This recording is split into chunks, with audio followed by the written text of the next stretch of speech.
Hello! Hello, hello, hello. I am finally here. Also, hi Rolf, welcome to the stream. How's it going? I love you so much. Why, hello there. I hope you're doing well, Rolf. Finally here, drinking some coffee to hopefully wake up ready for some more visual novel shenanigans with some elvish twilight peeps. Some weird bone tea, you know, and becoming the strongest person alive because of it. I'm alright, not too tired for stream for once. Heck yeah! And no worries, Rolf. It's totally fine to want like some time. As I said, like I don't want these streams, both this one and via night, to be something that people feel obligated to join. I want it to be something that like you or anybody else can join to have fun, you know? I don't want it to be an obligation for anybody of whether they come or not. So because your health is the most important, as I always say. And I believe that streams are the best when everyone's having a good time and is in a good mood, you know? So no worries. It's totally fine that you took the rest that you needed and whatnot, so no worries. I'm glad you're here, though. I'm super glad you're here. I'm glad you're doing well. I'm also doing pretty okay.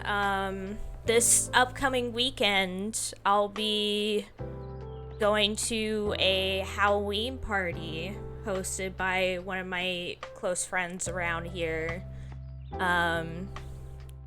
So I'm pretty excited for that. I already have my costume and everything. I got it like a couple weeks back from Spirit of Halloween.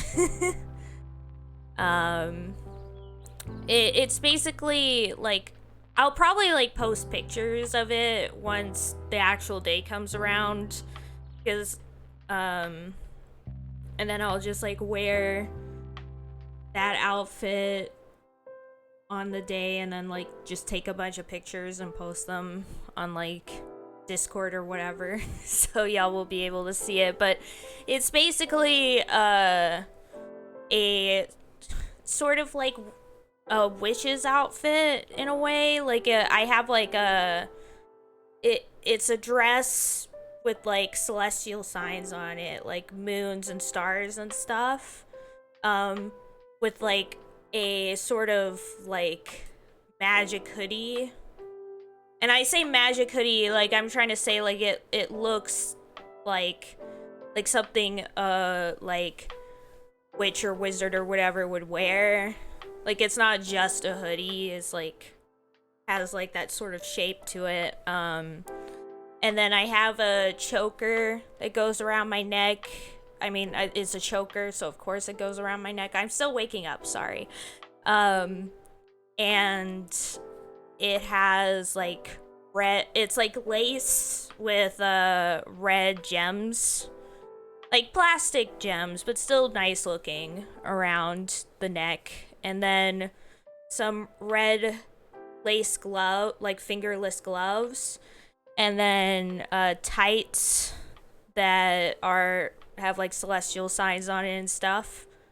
And then like shoes that kind of look a little witch-like. So, and I got like pretty much all the different materials at like Spirit of Halloween, but I didn't just like pick one of the bags, you know?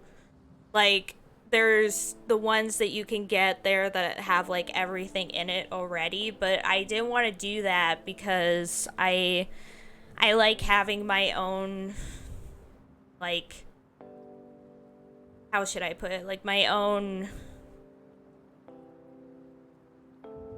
aesthetic to it, you know? So I all those different things were like separate pieces that I put all together. And I'm pretty happy with that, to kind of have my own style, I should say, my own type of costume. So, and that's happening this weekend, on the 23rd is when the party's happening. So basically I'll stream on Saturday and then on Sunday I'll be at the party. So pretty exciting stuff. So I'm looking forward to that. Oh, and I just got my check from Twitch today. Every couple months it comes in. Let's go.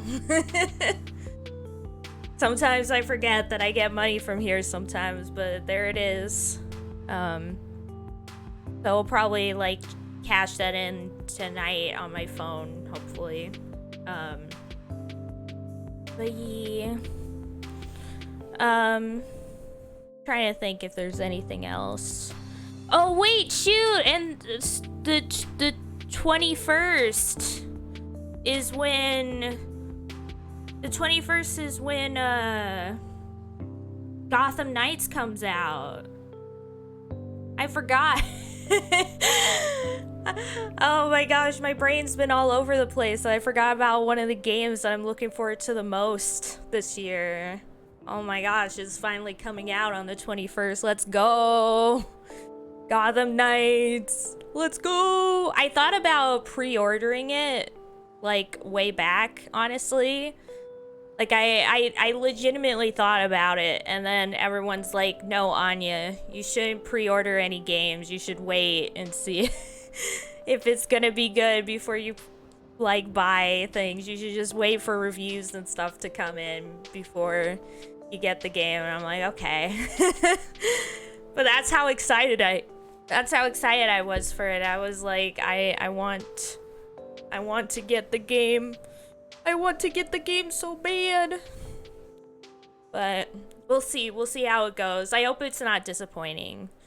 I have to admit, I have pretty high hopes for it. Like, especially after I saw that one trailer that really showed that like the writers and people behind it like really care about the world they're trying to build with this story, to the point where I'm just like, I want to believe that'll be good. And here's the thing, I'm the type of person that is fine if the gameplay isn't the best, as long as it makes up for it with like good story, good writing and stuff. Because for me, writing is the most important. So I won't like a game unless I think it either has some cool concepts or it has an interesting story or things like that. I know that some people it's the opposite, where they can handle like some terrible other things as long as like the gameplay is fun. But for me, like gameplay itself is kind of low on my important factors on whether I like a game or not. Like, I've liked a lot of games that have some pretty annoying gameplay to it. But because it did something interesting, it had like an interesting atmosphere, like had an interesting story or interesting characters, I was willing to like look beyond all of that. It's the reason why, like, for example, Pokemon Black and White is my favorite Pokemon game in the series, because to me, I think all Pokemon games have their positives and negatives. So there's basically, for almost every single person, there's a Pokemon game that's like perfect for them, if that makes sense. Also, my mic is like weirdly over here. There we go. But yeah, there's like, regardless of who you are, there's like a Pokemon game that will fit like your tastes, you know? And for me, it's Black and White, because while there are other Pokemon games that maybe have better Pokemon or better gameplay elements or things like that, Black and White is still like the top when it comes to writing. Like, the story in Black and White is just so like top tier. None of the other Pokemon games have ever like achieved that high level of writing. And lots of people have pointed that out, being like, yeah, that's the game that has literally the best written story in it. And that's why I love it. That's why it's my favorite. But I can also understand, like, for people that maybe the storylines aren't that important in Pokemon, Black and White may not be like their cup of tea, you know? And I think that's fair. Like, I'm glad that there's stuff for everyone out there. I think it's wrong to, you know, try and suggest that, like, oh, because I don't like something, it shouldn't exist. I've had this conversation many times, because this is something that I believe very strongly, but I think that good art is something that isn't for everybody. You know? Like, it's not, like, art isn't something that's made to, like, it shouldn't be something that's primarily made to be profitable or consumed. Instead, it should be, like, a reflection of, like, the ideas or, like, the creator or whatever, like, that's trying to get out there. And because of that, it's not gonna be for everybody. But because of that, it's gonna be something that will connect strongly to somebody. And I think that's a lot more important than things that are made to try and appeal to all audiences. Because when you have something that appeals to everybody, it doesn't really connect to anybody, you know? And so I'm always gonna be glad that there's things out there that I don't like. Because to me, it's like that's proof that they're perfect for somebody else that's out there. To somebody else that's like their favorite game or their favorite movie. And I'm glad that that thing was released for that person who absolutely loves it, you know? Just the same as I'm super glad as well for all the things that have been made that I love. And that a lot of those things are things that maybe a lot of other people don't like. So I'll always be kind of like, I'm glad that there's such a wide variety of art out there. So that there's something for everybody, including myself. So I'll always be grateful to that. Anyways, I don't even remember how I got to this train of thought. I'm just kind of rambling.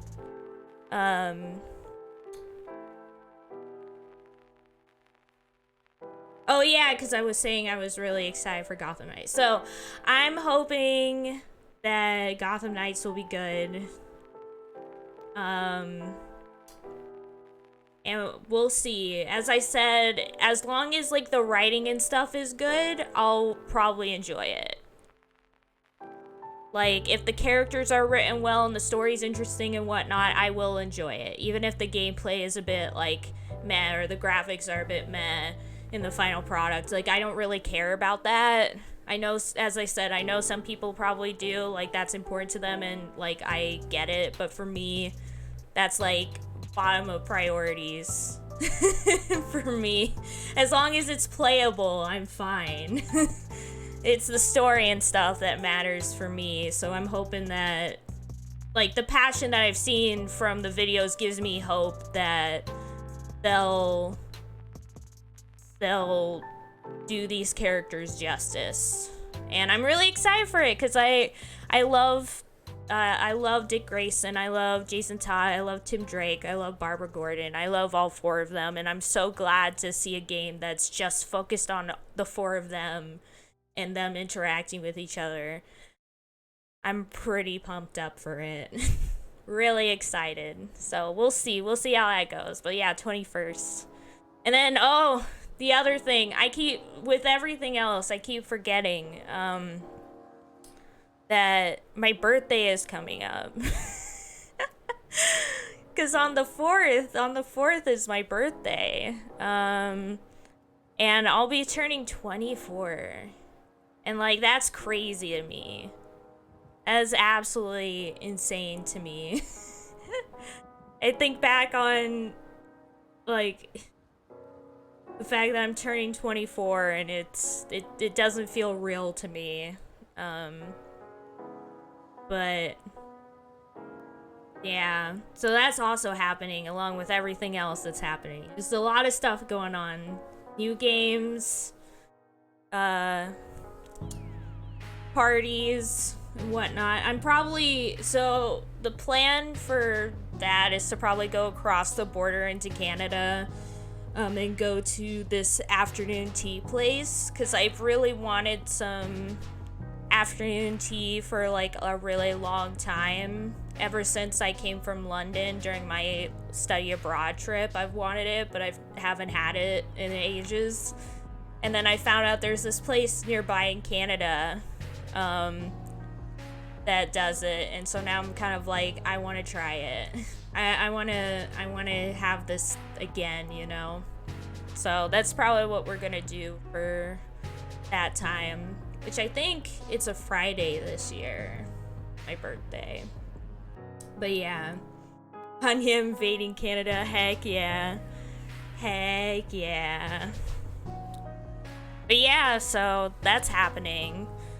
There's something else I wanted to say.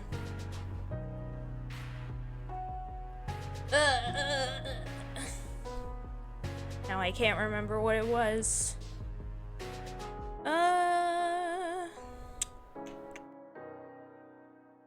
Oh, Rolf, I just made, I don't know if you saw it, but I made a sort of compilation video from the last VN night. Not the last one, but the last one before the last one. I made like a compilation video on YouTube of basically the Left 4 Dead stream. So just like some moments that I really like. There were a couple moments that I forgot about until after I uploaded, and I was like, I wish I remembered about them at the time while I was trying to make the video, but yeah. So that's now on YouTube. Heck yeah. Heck yeah, Rolf. It's a good time. But yeah. Just made that. I'm planning on doing it more often now. Like, I'll probably do the last VN night as well, and just try and like do videos from now on. So at least that's the plan. We'll see how things go. But yeah, I definitely, I found out, here's an interesting tidbit. I found out that now with the latest Adobe Premiere, you can directly upload to YouTube from Premiere. Which is insane. Kind of forgot to eat dinner, making something quick, shouldn't take more than half. No worries, Rolf. I was also late eating food. I just had pancakes. That's what I was doing during that 30 minutes, was eating pancakes.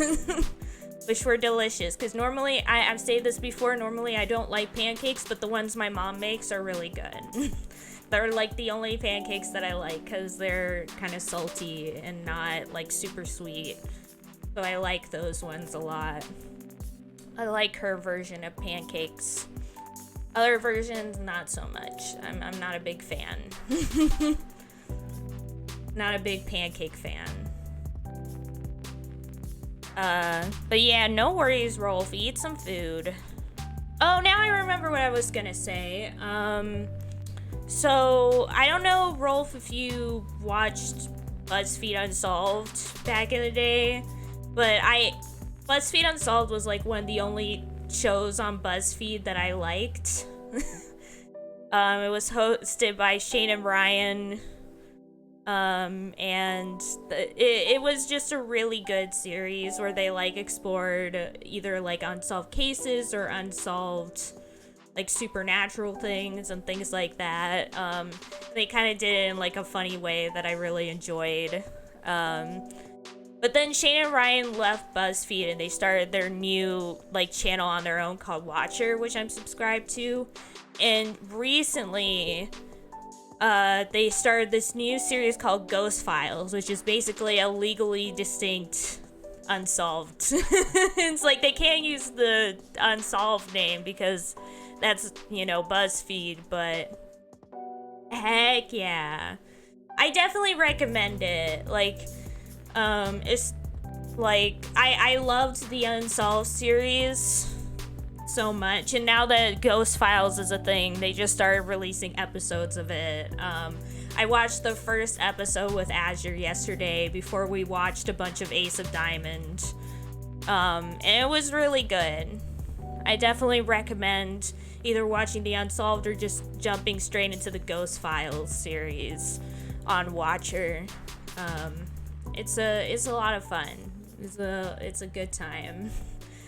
It's I think the thing that sells it about the series is because it doesn't take itself too seriously. Like, a lot of those, like, ghost series are like, oh, we're going into the haunted place and it's so scary and all that, but the Unsolved or Ghost Files or whatever, like, Shane and Ryan, you know, are basically like a comedic duo. So it's like, we're talking about all this kind of horrifying stuff, but they're, you know, kind of having fun with it and making jokes. And I feel like that's what makes the series stand out compared to most others and makes it fun for everyone watching. Yeah, it's a good time. But yeah, I've been having Azure watch Ace of Diamond with me because that's one of my favorite animes of all time, and I've always wanted like to have people to watch it with, but none of my friends were really all that interested. And Azure's like, yeah, I'll watch Ace of Diamond, and I'm like, heck yeah, let's go. So we're now almost done with season 1. We've been kind of blasting through it. We just got to Ajun's Yips arc. So big sad indeed. But that's like legit one of my favorite shows. So I'm glad to finally be sharing it with somebody else. Azure's finally watching it with me. Let's go. And he loves it. He's been enjoying it a lot. It is a good time. It's like it's one of my favorite animes, and that's like saying a lot because I've watched a lot of anime. And I've watched a lot of sports anime as well because I love sports anime a lot. But Ace of Diamond to me is like it's like head and shoulders above like pretty much all others. Just the way it's written, how the writer really understands sports anime tropes and like knows them and kind of like flips them on their head is really good. Because I mentioned this before to Azure, but one of the main things about Ace of Diamond that I think makes it work, besides just having excellent written characters, is kind of that subversion of tropes. Like the fact that most of the other teams that Sato faces are teams that could have been like main characters if it was a different sports anime. Like you look at all of those teams and go, wait, like that's the team with that's the underdog team, that's the team with this special thing, that's the team with that special thing. And you realize that each and every team they faced could have been like their own series. And I feel like that adds to it. And like, and then another thing is the fact that Sato is basically like the archetypal like antagonist team that normally, if you were watching any other sports anime, that would be the team that the main character team would have to face, is Sato. And it's just so funny to me. I'm like, that, I feel like that's why it works, is like the fact that Terajima like knows these tropes and is utilizing them and subverting them at every turn, you know, like taking like this, you know, formula that people already know and like flipping it on its head, like subverting your expectations. Like, you know, you're like, oh, this is what's probably gonna happen next, and then the series is like, nah, no way. You thought Ajun would have an easy time because he's the main character? Nuh-uh. You thought that they would be fine here because that's how it normally is? Nuh-uh. They're gonna get injuries. They're gonna be hurt. There's things that's gonna happen. Yeah. Yeah, and the neat part is you still get to enjoy the tropes a bit just from the other... Yeah, you get to see these other teams, like, go through those tropes and stuff, but just from like the normally antagonistic side, but who is now the protagonist. Yeah, exactly. And I feel like that's one of the main things about Ace of Diamond, is the fact that you kind of find yourself cheering for everybody. Like, there's most series, especially nowadays, like, try and make it so that you feel something for the other teams, but I feel like it never really works too much. Like, you may like certain characters from other teams, but you're still kind of like, yeah, I still want just a main character team to win, yeah. Whereas I feel Ace of Diamond is one of the few where you kind of just can't help but empathize with, like, the other teams and kind of want to see them succeed. It's like, yeah, I want Sato to succeed, but you know, I'm also looking at you guys. You guys are working hard too. Like, I hope you guys get success too somehow. Like, you kind of just can't help but see, like, all sides of the story and, like, empathize with all sides of it. Especially because the series, like, Terajima really tries to show how everyone's working hard. That everyone's, like, going towards their dreams. And it's not just all about the protagonist, it's about everybody. And I feel like it's that kind of expansion where it's not just like, yes, Eijun and Miyuki are the main characters, but it's more than just about them. Just the same as baseball is a team sport, this show is about more than just one individual. It's about all these different individuals across all these different teams and how they all interact with each other and how they all help each other grow and become better, how their experiences help them become much better players and whatnot. And it's just, poetic cinema! Poetic cinema! So good. I told, like, my family this year, because I got Azure, since I got Azure into the show and he loves it, I told my family this year, you know what, for my birthday, one of my main gifts that I want is you guys to finally watch Ace of Diamond with me. But yeah, I have a ton of Ace of Diamond merch. I sent pictures of it to Azure not too long ago as we started watching the show to be like, yeah, I've been a fan of this series since 2014. I was like a babu when I first got into this series, and it's still ongoing. So I'm hoping it'll keep on ongoing because we're towards the end of Act 2 in the manga. And I'm just like, please, Act 3, Act 3, Act 3. Yeah. It's funny, a lot of fans hate on Furuya because he's in Eijun's way, but I actually like him because I identify with him more. Also, without him, Eijun would be missing a lot of his drive. It's true! I feel like one of the things about it is that I feel like people... It's because people are so used to the typical sports anime tropes. It's like you want, like, there's so many sports animes where it's like, here's the main character, and while they may, like, have rivals and stuff, they're almost always still on the top because they're the main character, right? But Ace of Diamond subverts that by showing that, hey, yes, Eijun is the focus character, but he's not the only character here. They're all, like, interesting and unique, and they're all fighting for the same things.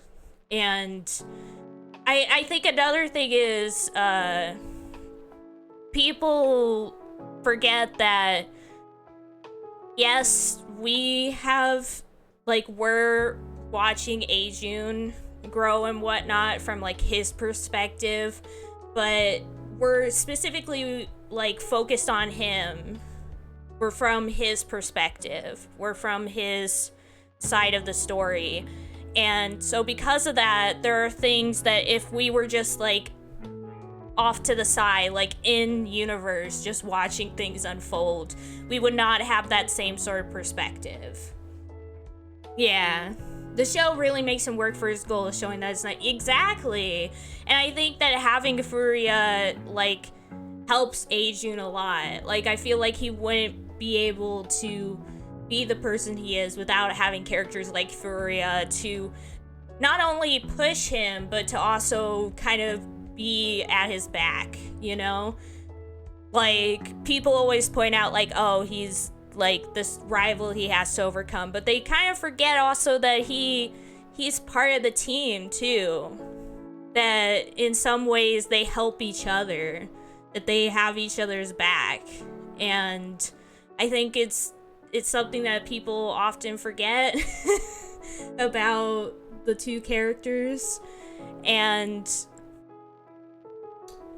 like there's so many posts I've read where like people will be like, oh, I feel like everybody always looks down on Ajun or doesn't like acknowledge his abilities. But the thing is that it's Ajun himself that I feel like only feels that way, because anytime we hear from like the perspectives of other people, sometimes like even other teams like coaches or like players, they all like point out that Ajun has like some interesting stuff even early on, and that only grows as he continues to grow. Like, he's always been acknowledged by people around him, especially like the one guy that he believes he's still having to fight for that acknowledgement, which is Miyuki Kazuya. But the truth is that they all have acknowledged him from the start, just they may not like say it out loud. So I feel like that's another thing, is we're seeing things from Ajun's perspective, and that's kind of, yeah, and that's exactly it. Yeah. But what I'm saying is, I remember I've seen so many posts where people are like, nobody acknowledges Ajun's abilities. They're always kind of pushing him to the side and whatnot. And I'm like, are we watching the same show? Like, they're always acknowledging his abilities. Like, yeah, he at the start, like, he's still growing and stuff, and everyone also acknowledges that too, but they never treat him as somebody that can't do it. I mean, he gets onto the first string pretty early as a first year. That doesn't happen that much. Like, it really goes to show, like, he has that potential. He has this, like, the possibilities, the skills necessary to get somewhere. He's just still learning and growing through it. And yeah, Ajun often feels like he's like, I wish people would acknowledge me, but that's because we're seeing things from Ajun's perspective in those moments, which to him, he feels like he has to, like he doesn't have that yet, even though we see when we go into other people's perspectives that they do. It's really, yeah, exactly, Rolf, exactly. Like, to me, I feel like and I feel like that's the case for the entire team. They all see his potential. They all see his skills. Like, to me, we just watched the game, the Inashiro game, towards the end of season 1. And to me, that game really showcases the difference between how Ajun sees himself versus how other people see Ajun. Ajun's like, I wish like people would acknowledge me. I have to do this. I'm bringing the team down. Things like that. Like, he, as much as he shows off this kind of outwardly bubbly kind of airheadedness outside, on the inside, Ajun is a lot more complex than that. And I feel like it's moments like that that really showcase that. It showcase his kind of insecurities and whatnot. And so I feel like people misinterpret like the scenes where Ajun feels insecure as a representation of how everyone else sees him as well, when that's not the case. We're seeing things from a biased perspective. Whereas every other time when the perspective shifts to like other characters, we see like the other characters considering Ajun to be an important part of the team. Like, the whole reason Ajun falls at the end of that match is because they all placed so much faith in him when he still, you know, was pretty green about it. And he collapsed under that pressure. but they all had this big faith that he could do it. That's the thing, is that they all believed that he could do it. And to me, that is like one of the main things that shows to me that they do, like, all these people do acknowledge Ajun. Just Ajun himself doesn't really see that. And then this, like, reflects into how a lot of people see the other characters as not being something. Yeah, it's because of his personality. Yeah, exactly. And I feel like Ajun is also the type of person who would just feel, like, weird if everyone like treated him with respect all the time. I feel like he does better when he's kind of egged on, you know, when people like tease him and stuff. Like, I think if people did treat him more of like how they actually see him, he might actually become more nervous on the mound, because it would be like he would see it as like pressure, like I have to live up to that. Whereas if they're being kind of lighthearted and teasing him, being like, oh, you're just an idiot, then he can kind of like I feel like that alleviates some of the pressure for him. Like, and I feel like a lot of the teammates, you know, acknowledge that. It's why Miyuki always treats him the way he does and things like that, is because he's good at reading people and knows that this is like the best of, like, this is how to push Ajun to grow. Yeah. Yeah, most of the team is older than him, yeah, and they're senpais, and that's important. So, depending on the character, that will mean more or less. Like, of course, with Miyuki, he doesn't really care that much. It's a canon fact that he doesn't really care about age, and that's what causes him to kind of, you know, clash with some other characters, because he just doesn't really care about the whole, like, oh, you gotta treat the people older than you as senpai. Like, he'll like, whenever he and Ajun are having their little spats, he'll say like, oh, you know, give me some respect, call me senpai. But I think in the end, it's been shown time and time again that he doesn't really care about that. But there's other characters, yeah, that for them it matters a lot, and that also impacts how they treat him. But I think overall it's shown that they all have a lot of faith in him, and in moments like the Inashiro game, sometimes maybe even too much faith. But because we're mostly seeing the story from Ajun's perspective, most of the time we don't see that as much. And I feel like people take that biased perspective and put it as like the truth of the series. Like, oh, no one acknowledges Ajun, when that is not true at all. It's again the whole idea of like an unreliable narrator. Most of the story is being told from the unreliable narrator of Ajun and seeing his story from that perspective. But there's plenty of stuff that suggests that there's more than just his perspective on events. But yeah. It's just, it does make me sad to see, like, people legitimately think that Ajun is not respected by the other players, that Ajun is not acknowledged by the other players, that people like Furia are just, like, in his way to be annoying, when it's also been shown that once Okumura was added to the team, like, Miyuki was very actually excited about that, because the whole reason he came to Sato was because he wanted to have that rivalry with Chris. But then he wasn't able to get that, and he wasn't able to get that sort of rivalry to grow, you know? But now he has somebody that he can be a rival with again, and that I feel like people don't realize just how important that is, to have that person to kind of bounce off of, not just as somebody to try and rise against, but also somebody to have your back too.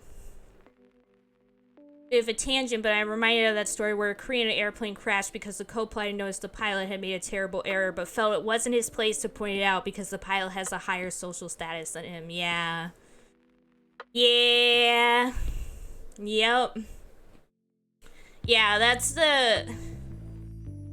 That is also another factor as well, is that sort of like senpai kohai dynamics in things as well, which also adds in another element to everything. But yeah, it's definitely just a lot more complicated than people seem to look at the whole story with. Like, I see a lot of myself in Ajun. Like, I always mention this all the time when I first started Ace of Diamond back in 2014, because that's how long I've been into the show, is like since like 2014. That I originally didn't want to. I originally was like unsure about watching the show because Agent gave me so much secondhand embarrassment.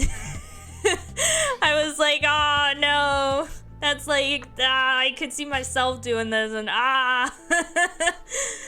and though luckily there were characters like Miyuki and whatnot that made me go, okay, I'm willing to continue with this and watch him grow and get better. Heck yeah. But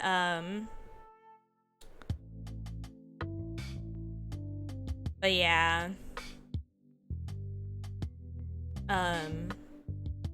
What was I gonna say? But yeah, so I'm pretty happy with being able to finally show all this with Azure. Haha, I had that with Atypical. Who's that? Who's that? Yeah, I've had a couple series where I'm just like, this person is a little too much like me. Like, I feel like my experiences with characters that are like me in shows is either just like, oh, that person's like me, or oh, that person's like me, or really like, oh, I hate this person, they're too much like me. Atypical is a Netflix show about, oh, I see. Heck yeah. Maybe I'll check it out. But yeah. Totally understandable, Rolf. Yeah, I've never heard about that until now, but I'll try and check it out. Hit a little too close to home sometimes, kind of like reliving that high school cringe. Yeah. Understandable, Rolf. I feel that sometimes too with things. But I went back to it later and it was worth it. Heck yeah. I mean, sometimes, you know, it's like you get that secondhand embarrassment, but at the same time it's almost like cathartic in a way to like see a character that you relate that strongly to have that secondhand embarrassment like go through the story and like achieve things and whatnot. Like that's how I feel about Ajun, is like, on the one hand, yeah, I have a lot of secondhand embarrassment because it's like Ajun's a lot like me. But then on the other hand, it's like, because of that, like seeing him succeed and grow and like connect with so many different characters and people and like have that story is also cathartic in a way, to see like, oh, despite having all the same like positives and negatives, is still, you know, succeeding and growing and changing and, you know, going through this narrative can be very cathartic in a way. But yeah. Yeah, Ace of Diamond, good show. I'll definitely have to check out Atypical then. There's a lot of good Netflix shows. There's a lot of bad ones too, but there are some good ones that I definitely want to check out at some point. But yeah. But yeah.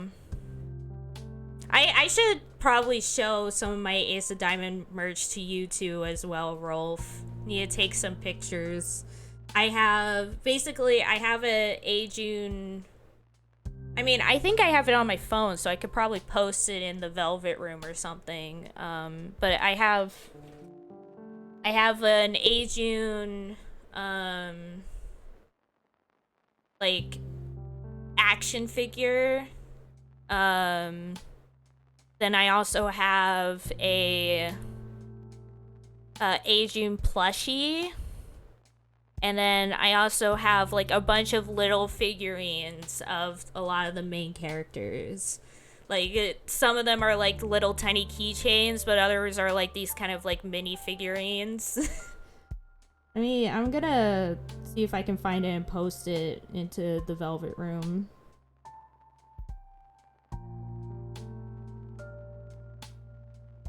But yeah, top tier series. Oh shoot. I just remembered I put like a bunch of new photos in my thing, so now it's gonna be a time to find those photos. Oof. Oof. Oof indeed. Big oofs. Oh, I found one. The Ajun figurine that I have. Why is it such a big photo? Jeebus, it's 6.59 megabytes according to Discord. What is going on? People complain there's nothing on Netflix anymore, but meanwhile I still have a heavy backlog of great... Yeah, exactly. I mean, I feel... Sometimes I wonder, like, how much Netflix hate is, like, real and how much is, like, facilitated by, like, people who want to promote, like... the other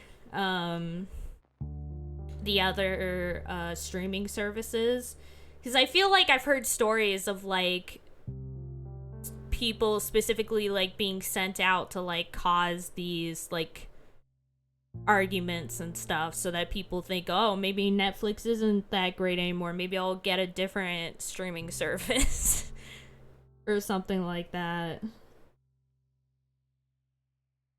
I mean, maybe that's a bit far-fetched. It also could be just because Netflix was the first and everyone hates things when they're too mainstream, I guess. I don't know. But yeah, I think Netflix still has a lot of good stuff on it. I wish that we didn't live in a terrible capitalist society that led to a million other streaming services to come out afterwards. Because I feel like that caused a lot of issues. Because one of the main reasons why people loved Netflix was because you didn't have to worry about buying a bunch of different like cable stuff to get all the channels you want. And now it's like it's happening all over again because there's like a million streaming services you gotta buy to get all the stuff you want. So it's just like we're dealing with the same issues that Netflix was, you know, dealing with like all that time ago. That makes sense. Yeah, right back to piracy we go. Ayo. Exactly. Hi Sarah, welcome to the stream. I love ya. But yeah, it's so true. It's so true. Because like it's literally a fact that when Netflix first came out, piracy went down by like so much because for the first time ever it was affordable for people to be able to just actually watch things legally, you know? But now it's unaffordable again because like greedy companies just won't stop being greedy. Annoying stuff. But yeah. It's just like the whole reason we all loved Netflix back then was because it was a good alternative to having to buy a million cable stuff. And now we just gotta buy a million. Now going back to piracy is the only thing stopping me from being completely overwhelmed with options. That is completely fair. That is completely fair. That's so fair, Rolf. Elliot, yeah, it narrows it down a bit at least. But yeah, I feel like another issue is like people will say like, oh, there's like nothing on these services, but in reality it's not that. It's like you're just not willing to try some of the things that are on there, you know? And I feel like if people tried some more shows on Netflix and whatnot, they would find like, oh, actually, these shows are kind of great. These shows are kind of interesting.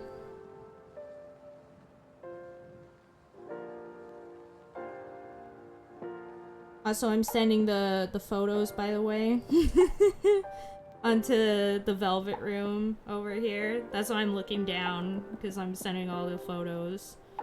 I have to scroll up through like a million photos each time I send one photo, though. It's a time.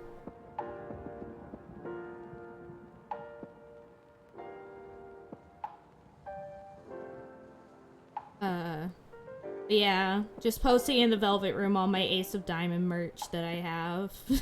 That I showed Azure not too long ago. Yeah. Great. Been a fan for a long time. Long time. Technically, I'm pirating One Piece, but one is also on Crunchyroll, which I've had a subscription on for a billion years, and the pirate version I'm watching is edited down to remove all the needless filler, making it 10 times better than the original. That's fair. That's totally fair. Heck yeah. The dream. Yeah, I mean, that's another thing when it comes to like watching things that are done by fans, is that sometimes it's just better because it's done by people who love the thing and want to make it better. Instead of it just being about money. Which, as I said, like, ruins pretty much all art.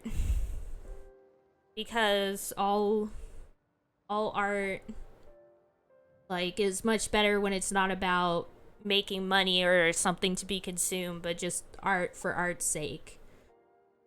You know? Sometimes the fans do actually know better. Yep, it's true. Sometimes they don't. Sometimes they fanon can be pretty oof sometimes, but other times they really do know better. But in the end, it's all mostly about the passion, you know? Like, when the people who are making something are making it because they love what they're doing, it's always going to be better than something that's made purely for profit. That's just how it is. Where's the music? What happened to music? Where does it go? Guessing it's just... Oh, there we go. But, like, for example, when... Oh, and hi, Owen! Welcome to the stream! I love you so much, Owen! How's it going? I hope you're doing well, Owen. Welcome. But, like, for example, like, Persona 5 was a smash hit when it came out. And since then, Atlas has also released SMT 5 and Soul Hackers 2, which have not achieved the same level of success as Persona 5. And I feel like a big part of it is the same reason why things like the original Final Fantasy worked, or like a bunch of others, is because Persona 5 was made when Atlas was dying. A lot of people who were making it thought this would be like the last thing they would make. And so it wasn't done because they wanted to like make some profit or whatever. It was done just to get that art out there. Just to have that story out there, that experience out there. There was that passion behind it. And that's, to me, what made it such a success. Yeah, that's the idea.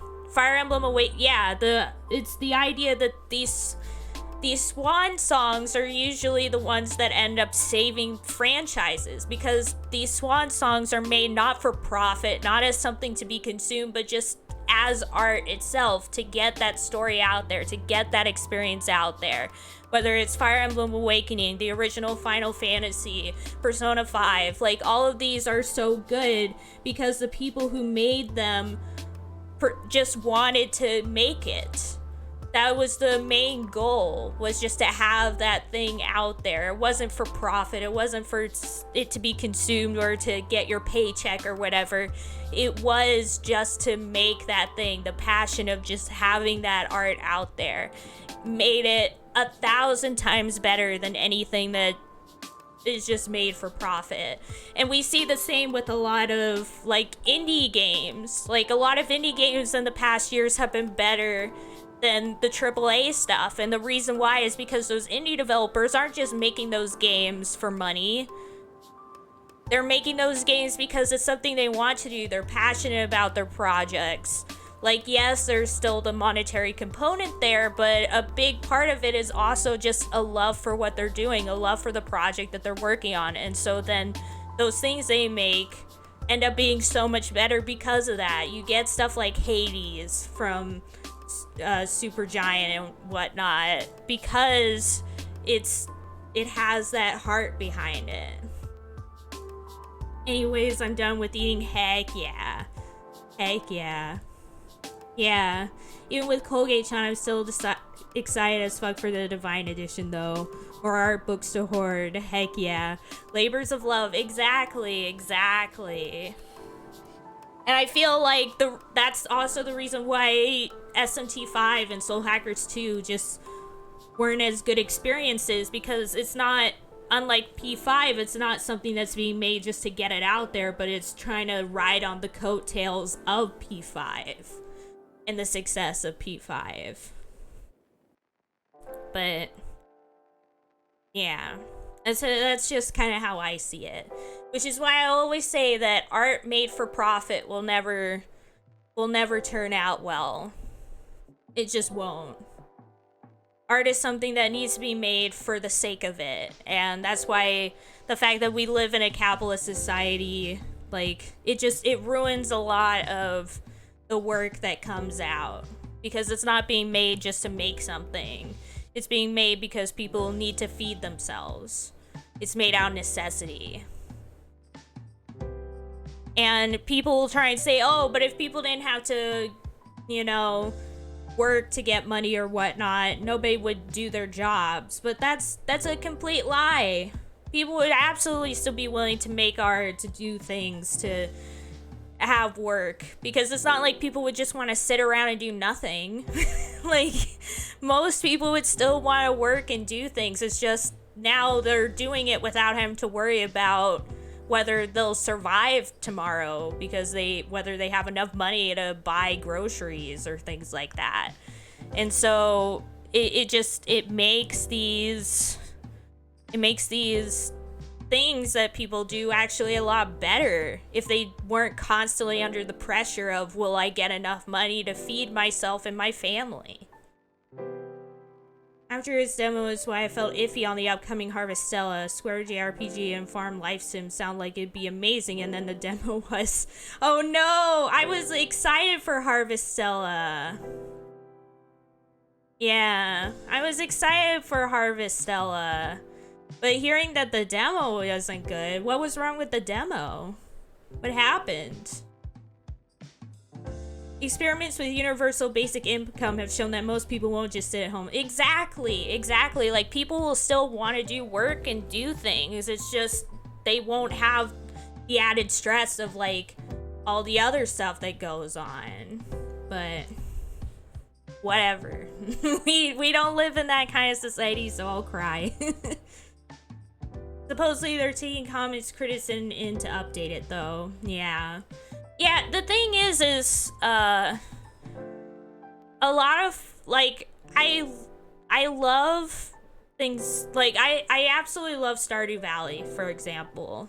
Like, I've played so many hours of Stardew Valley, but for most farming sims, I get so annoyed with it so easily. Like, I played the latest Rune Factory, and I couldn't even I think I ended before the first season ended or something, because I was like, I can't play this game.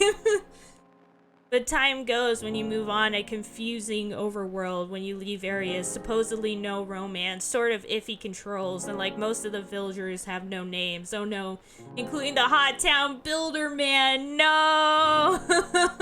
Give that man a name. Give that man a name. Give that man a name. But yeah. Yeah, I can see that. Yeah, like, it's really sad, because even though tons of farming sims have come out, especially after the success of Stardew Valley, most have just not been good. Yeah, that makes sense. Oof. Big oofs indeed.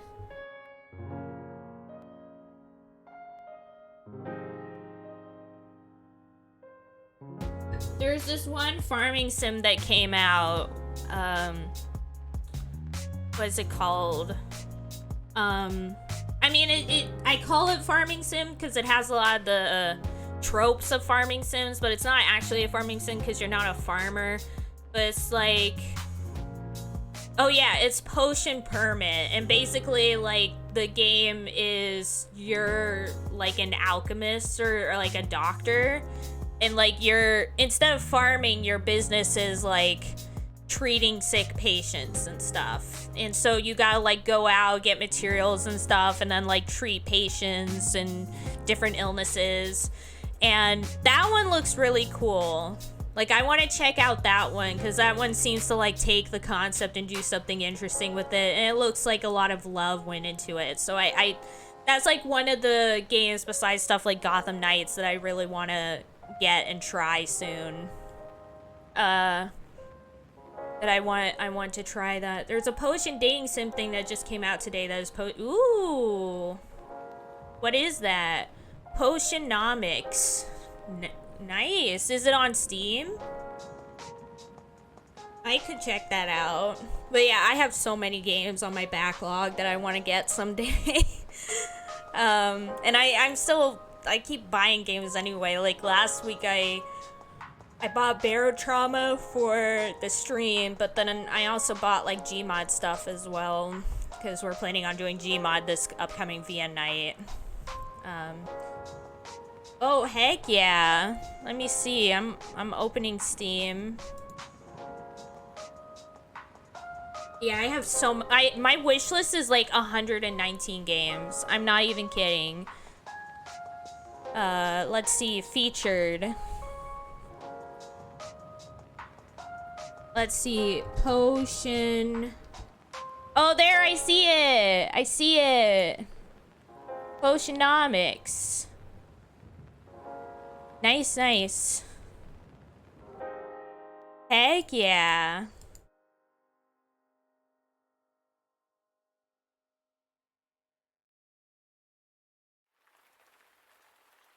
Cool stuff. Thanks for sharing. Thanks for sharing, Sarah. You're the best.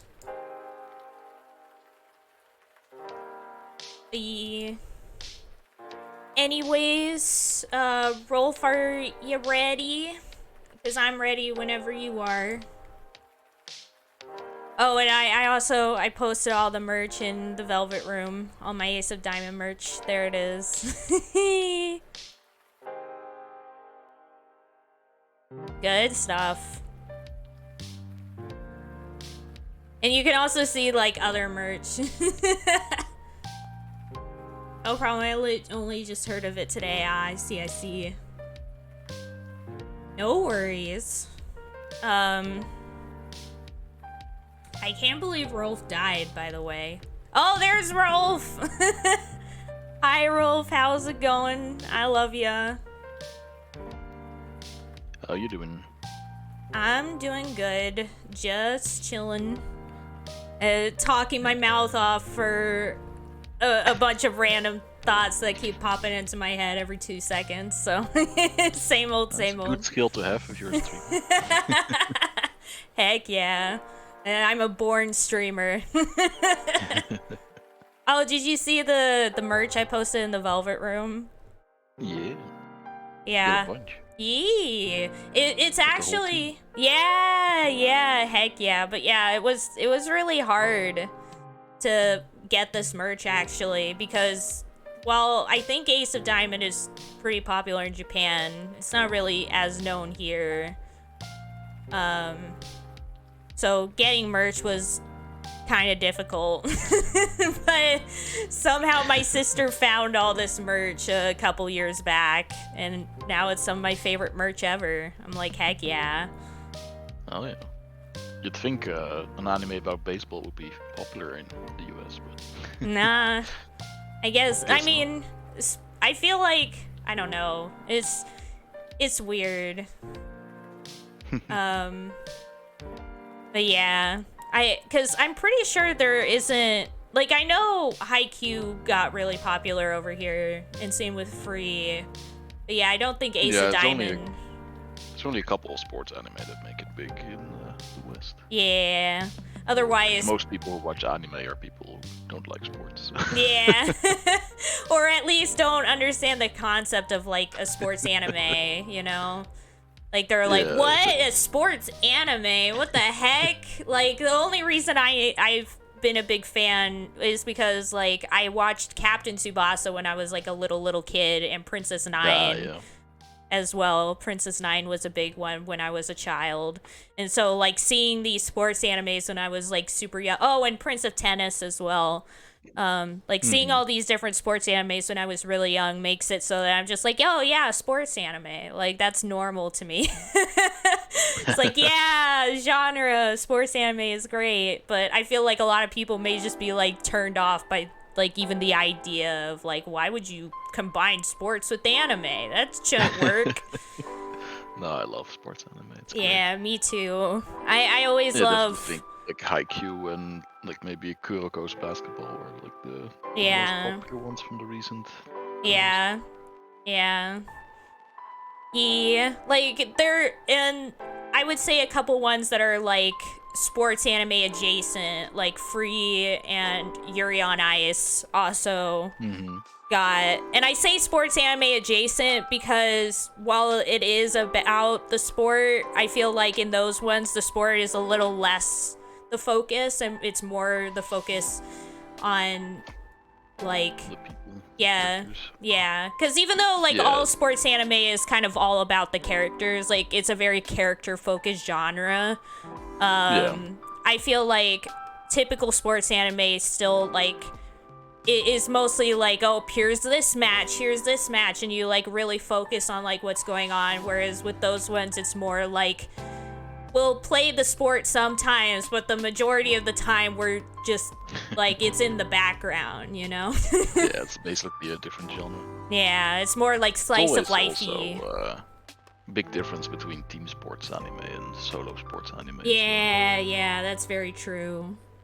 I feel like the solo ones tend to be a bit more chill and laid back.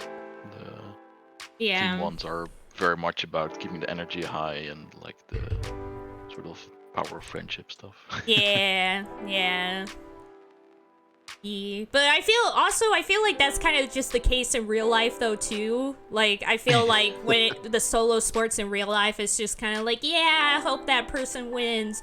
Whereas in team sports, it's like it becomes a lot more important because it's like all these people are working together, and you just kind of hope that they all work together well. And so I feel like there's a lot more energy. Like just the difference between something like I don't know. Like track versus like football, you know? There's like a different vibe to it. Yeah, people respect solo sporters, but they go crazy for teams. Yeah. Well, I just feel like there's just, you know, there's that dynamic of having like a bunch of people working together. I feel like it just adds to the like gives like a certain like adrenaline rush to it. Yeah, it makes it easier for the viewer to sort of insert themselves as well in a way. Like you're watching, you can kind of feel like you're part of the team. Yeah, I can definitely see that. Yeah. Heck yeah. Anyways, so visual novels. Oh yeah. Thought it was the anime podcast. Yeah, I thought we'll just talk about sports anime this entire time. Let's go. Honestly, I would do it. I'm opening it up. Yeah. Yeah, I have a lot to say about sports anime. I've watched so many. Ace of Diamond is definitely still my favorite, but there's other ones that I've enjoyed. It's high on my list as well. Yeah. Heck yeah. I just love how anime can make almost any sport interesting. Yeah, exactly. The only one they haven't succeeded on for me is cycling. I tried to watch one of the cycling anime, but I don't know. I just can't get into it. Yeah, that's understandable. It's too boring. That's completely understandable. Yeah, there's what was it it's something like Yomawashi Pedal or something like that. Yeah, that's the one I tried. Yeah, to be fair, it was also the only one that was on Crunchyroll was like the sequel to a previous. Oh series. yeah. So I felt like really lost. Yeah, understandable. Yeah, I never could really get into that either. As Sarah said, I mean, anime made eating a potato chip while doing a sneak intense interesting. Heck yeah. Heck yeah.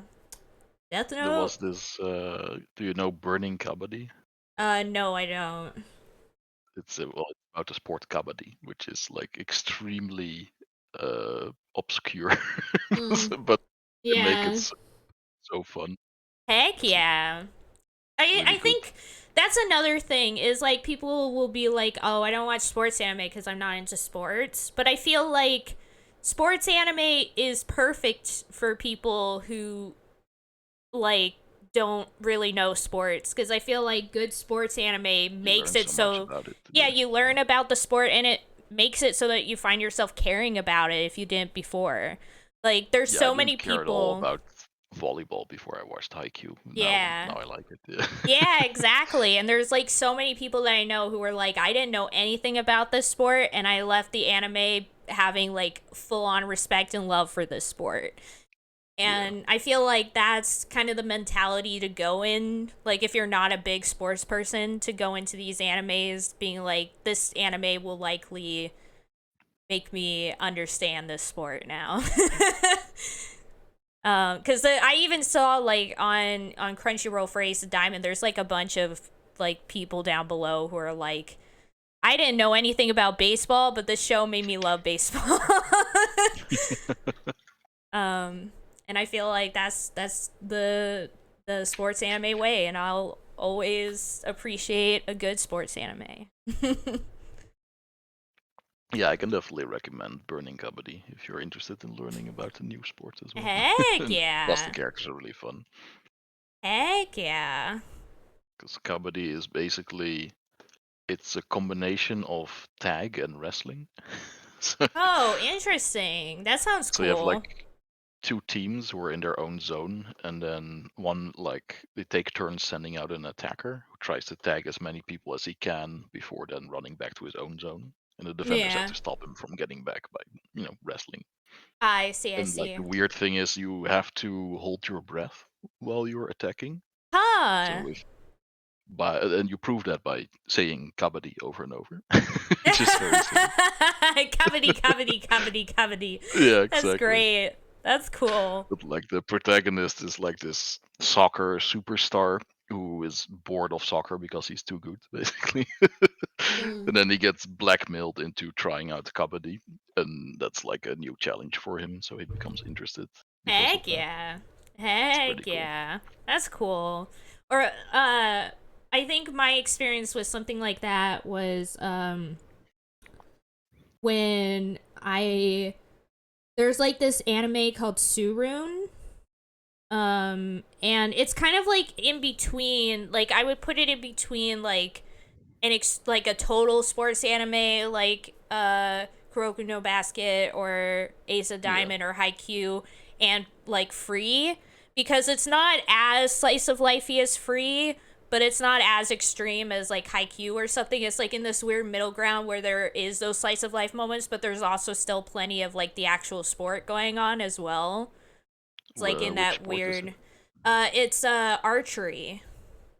Oh, cool. And I didn't like know anything about like archery or anything like that. So it was kind of interesting to like watch this series that kind of went into all the stuff that kind of goes into it, cuz basically like the main character kind of had I wouldn't say like natural ability Mm.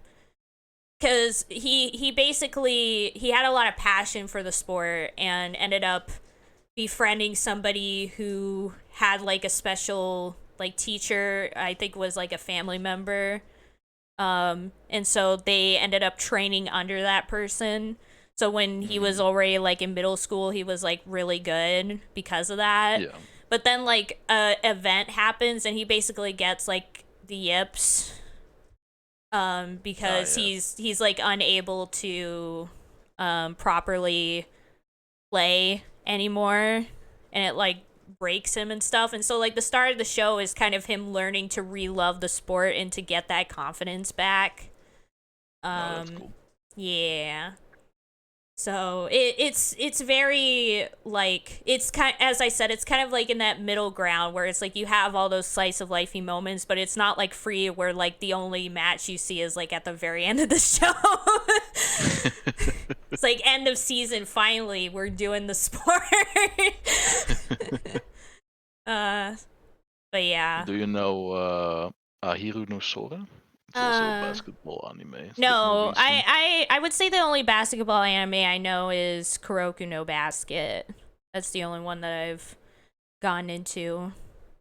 Yeah, Ahiru focuses a bit more on like the story outside of the games as well, which is kind of Yeah. neat. Yeah. And it's also funny because the team is just like garbage at the start. Heck yeah.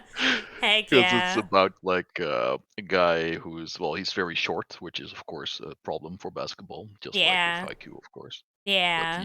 he makes it a strength somehow, but it's still a problem. Yeah. But the biggest problem is that he goes the school he transfers to just has a basketball team technically, but really the basketball team is just a hangout place for like the local Yeah. delinquents. So he has to like try to convince these guys who don't actually care about basketball to, form an actual team so he can play. Yeah. Well, and that again, that goes to like the idea of like, to me, like Ace of Diamond being like combining all these shows together, because one of the teams is basically that series where Yeah. uh, Akira is like, hey guys, I know y'all are just using this as a way to get some training in between studying, but what if we actually tried? Yeah. What if we actually did this? Um, but another one that I know of, another baseball anime actually that I really Mhm. love, is Ofuri. I don't know if you've heard of that one. No, I don't think so. That one is like, uh, that one is, it's another one that's like, oh, here's a school that like is in the middle of like nowhere, kind of sucks and whatnot, but then like these players all kind of get together and decide to like do something about it. But I think what really makes it is the character dynamics and whatnot in the show is pretty good, and Ah, the yeah. writing is pretty good. Um, that one is a lot of people would agree that that series is kind of underrated. Um, Oh, it's an not older one, as I think. Yeah. yeah, not as well known, but definitely like a lot of people say it became a thing, like since it became a thing like right before the sports anime boom, Hmm. in the later 2010s. Uh that it just kind of slid under the radar, sadly. Um but that's one that I really like and enjoy. besides the other ones that I've mentioned already. Along with, of course, Captain Tsubasa, Prince of Tennis, Haikyuu, Princess Nine. That's one that I feel like is very underrated, that needs more love. Have you ever seen Princess Nine, by the way, Rolf? No, but I saw Cinderella 9, which is like a spiritual successor to it, I think. Oh, really? I've never seen that one. I might need to check that out then. Cause It's pretty recent. heck yeah. I think it just stopped after one season, though, unfortunately. But Yeah. it was still fun to watch. Yeah. I mean, yeah, Princess Nine was the same way. It only had the one season. Yeah, and it's very sad. There's not very many like female focused sports animes, sadly. No. And the ones that do exist yeah. tend to be pretty like I know what you mean, yeah. Yeah. God, there was one about table tennis that looked promising, but then there was way too much focus on things that are not the sport. Yeah. There was like, I saw a GIF once of like from apparently a sports anime where that looked like so bad. It was a female sports anime. I'm like, like, I get it. Like, all sports animes have some of that, like, you know, sexual tension to it. Like, it's always there. There's a reason why male sports animes tend to have a lot of female fans, is to see the hot guys, you know, sweating and stuff. But even in those, it's not like this. It's not like this. Also, yeah. Hi, Vic Sauter. Welcome to the stream. How's it going? I hope you're doing well. I love ya. Welcome. We're supposed to be playing a VN, but we're having like a sports anime podcast. Let's go. Anyways, do you remember what happened last time in the VN? Oh, no clue. So somehow the docks like exploded. And everyone thinks that we're the ones that caused it. We're not really sure. And I will say that the game never explains it. No matter what route you're on or whatever, it's never really explained whether we were the ones that caused the explosion, if somebody else caused the explosion. So I'm just saying right now, it's never really, like, that's never really explained. That's something that, even though it happens in all the routes, is kind of left a mystery as to what really caused the explosion. But because that explosion happened, we've now been sent on the ship once again to leave the island. Because the guy is too scared of us, and he's like, get out, you're weird.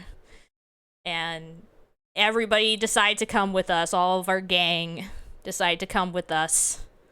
And now we're here. All right. 3 days passed. All right, we're on a boat. Yeah, the rocking of the ship was terrible. I had grown nauseous almost as soon as I set foot on the bastion, and nausea persisted even still. The elves were no help at all, swarming to me like vultures eager for Kunthatal displays. Worse, some wanted fights. I knew I couldn't hide forever, but I hadn't left my cabin. So my mind began to conspire, imagining things happening outside. Perhaps my allies had fallen, or they betrayed me. Perhaps Hikari was prowling just outside my door, and I was trapped like a rabbit. I nearly toppled over my own feet as I made my way out of the cabin. Luckily, the passage seemed to be empty. There was no one around to crash into, no one to make a fool of myself in front of, no one who would pick a fight. It was only a matter of time, though. With all the grace of a newborn foal, I stumbled my way deeper into the ship. I was driven not only by paranoia, but hunger, as 3 days of little to eat had me ravenous, even despite the nausea. When two elves appeared and began to walk past me, I was momentarily comforted. The emptiness had begun to feel eerie. But my comfort gave way to annoyance when I took in their posture. They were behaving strangely. They hushed as they passed me, but began to speak again in conspiratory tones and whispers as soon as they had their backs to me, when the elves hissed angrily, louder than the other, and in my language, such that I knew she wanted me to hear.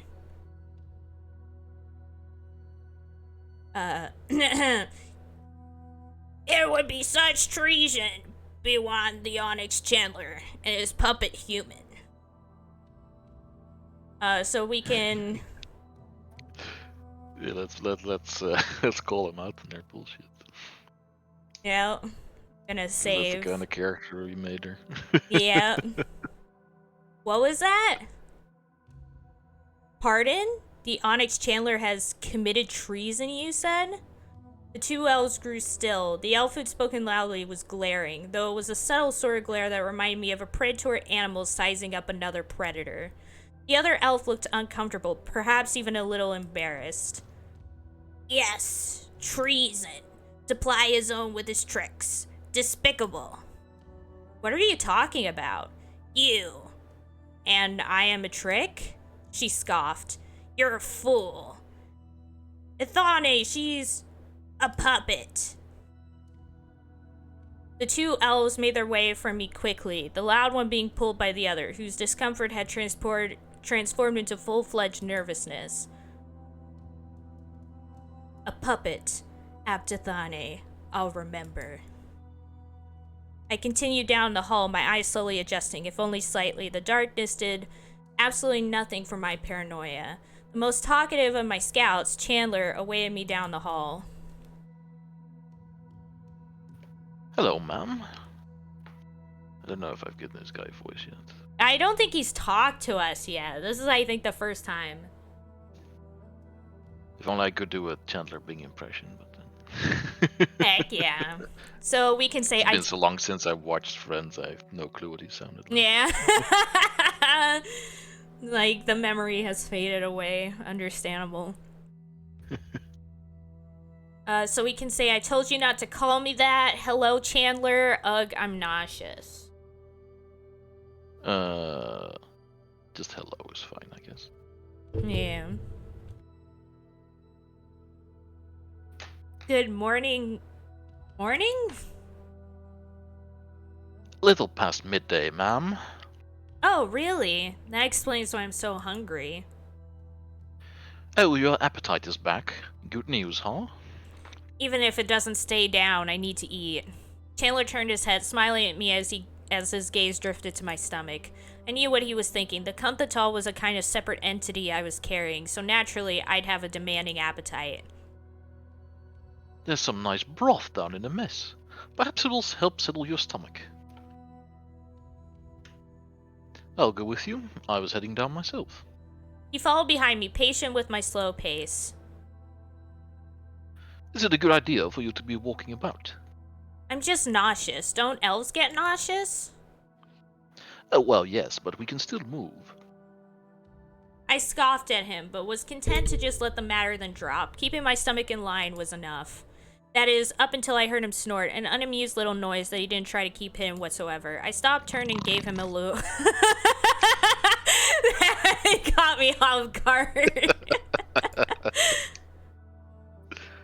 Oh, I just realized I just gave it a normal voice last time I said a line from it. He laughs in your face, ma'am. Are you a fool? He must have felt especially bold, especially foolish. He was meant to be under my command. The Kunthatal goading me as it did, I might have escaped Gahalia, but not the thing in my head. It was getting to me. What's so funny? I will not stand this. What? Yeah, let's just go what? It's bold. Yeah. You have to take it. What is it, Chandler? He stared at me for a moment, eyes assessing as he seemed to realize he made a mistake. I heard a rumor about you. Well, let's hear it. Ignore him. Yeah, let's push him. I propped myself against the passageway and sucked in a deep breath, preparing myself for whatever I was about to hear this time. Well then?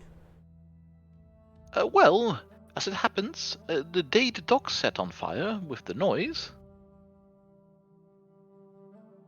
I sighed. A new wave of nausea passed over me, and I realized then, was my nausea guilt? You were said to have been shopping at Kadia's, the import tailor. Spending the day with... Before he could finish, I knew right away where this was going. He hesitated, a smirk appearing, disappearing, and reappearing on his face. He was trying very poorly to hide his amusement. Lonra Milrose's youngest, Heron. He is training with the masks, I believe. Well, as rumors go, the two of you are in love. The rumors extend from there. As Lonray is always bringing in odd things to his home, some believe you are being tricked by Heron to meet his father's goals. Or perhaps you are working with Lonray to seduce Heron and pull him into Forkar's hold? He is aboard, isn't he? We stared at each other for a long while before I realized he was expecting an answer.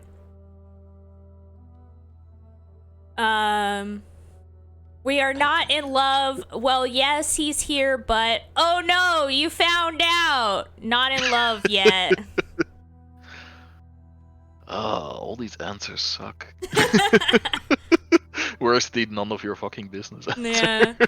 I kind of like the, oh no, you found out. Yeah, let's go with that. I just hope it's as sarcastic as it sounds and not like genuine. Oh no! How did it get? Chandler eyes wide and scandalized, shocked, and very pleased. I was hoping it would be sarcastic. No, I think it's still sarcastic. Let's wait on a second. If it's not, I'll go back because I have this thing where I'm like, in visual novels, especially ones like these where you're making your own character and don't have to worry as much about whether you're on the right path or not. I try not to go back as much.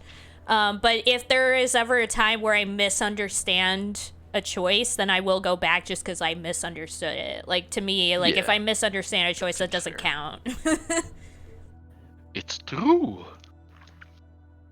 All of it, even down to Heron's father's involvement. It was all his idea at first. He sabotages Dulier's Kuntatal so that I could come to Gahalia and be with my love, Heron.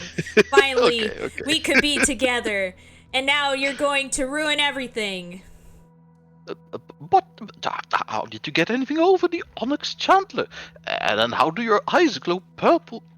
Well, you see, Chandler took 3 whooping steps backward. I was so tickled at the sight of him scrambling away, I started laughing, and unfortunately Chandler's gullibility had come to an end. Well, fair game, man. That was good. I'm glad we picked that one. That was good. Yeah. But you know, telling stories is something that the masks are good at too. You have to wonder where those rumors started.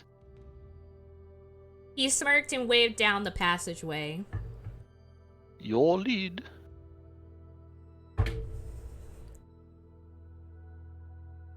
The mess wasn't crowded, which I was thankful for. I was still stumbling, and I didn't want an audience to see me this week.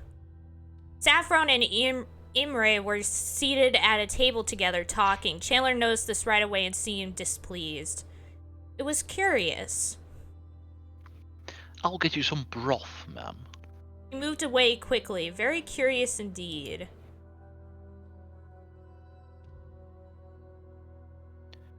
Akari, how's he again? I see you've crawled out of your chamber, Alenka. I heard the assassin's voice and groaned. Ugh. I could barely hold my stomach. I was dizzy. I was not fair game in the least.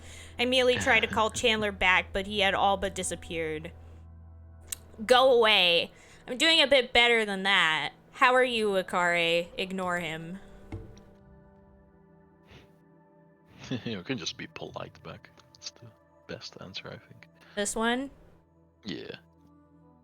Akari, how are you? How am I? Much better than you.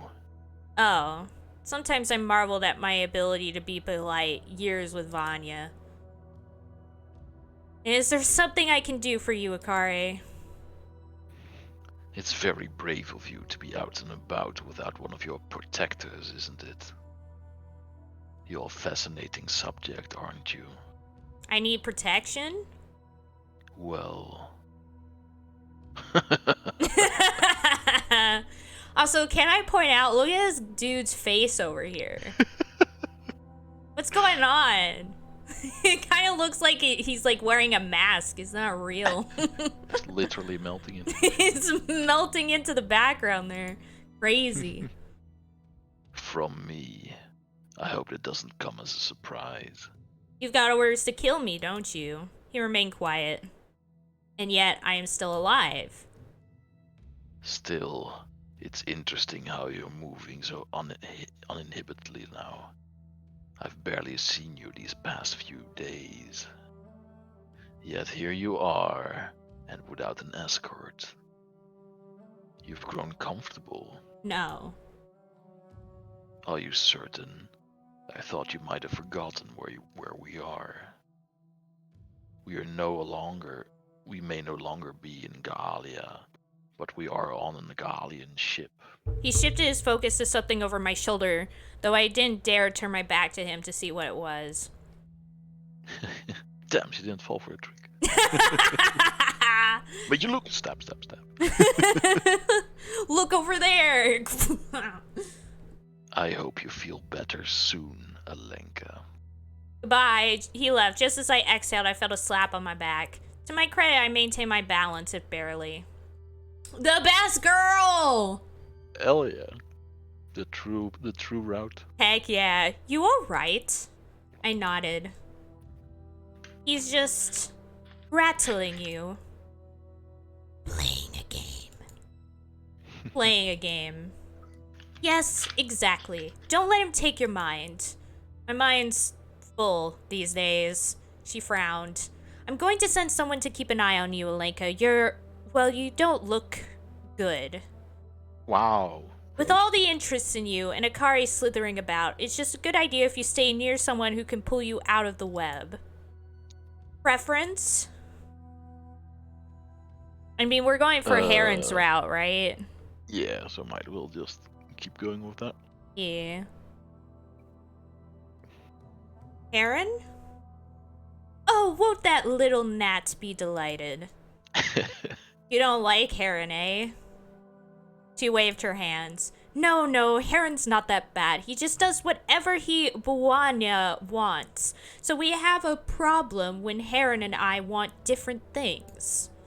Luckily for the three of us, I want Heron to keep an eye on you, and I am absolutely certain that is what Heron wants as well. When she left, I started making my way to a seat. The elves nearest me made way, which was a nice change of pace. I forgot what voice I gave her. Gave her like this terrible super low voice. Oh yeah. Like a gremlin voice. Here! Saffron plopped a bowl filled with broth in front of me. Chandler said you were going to try to eat. I looked past her and saw Chandler and Erin not far away. She was staring at me, expression harsh, as though something was bothering her, though in my experience with Saffron, something usually was. You make sure to think hard about what you do now, Alenka. Our lives are attached to yours. We aren't to be squandered. And she deigned to speak. She was usually very blunt. Still, I wasn't sure I completely understood what she was getting at. Don't threaten me. This wasn't my idea. I'm not gonna put you in danger. Yeah, let's start biting a bit. Or barking, I suppose. Don't threaten me. Don't threaten me? Yeah. So many of these elves think they can just keep poking at us. Yeah. Don't threaten me, Saffron. Saffron pursed her lips, eyes narrowing on me harshly.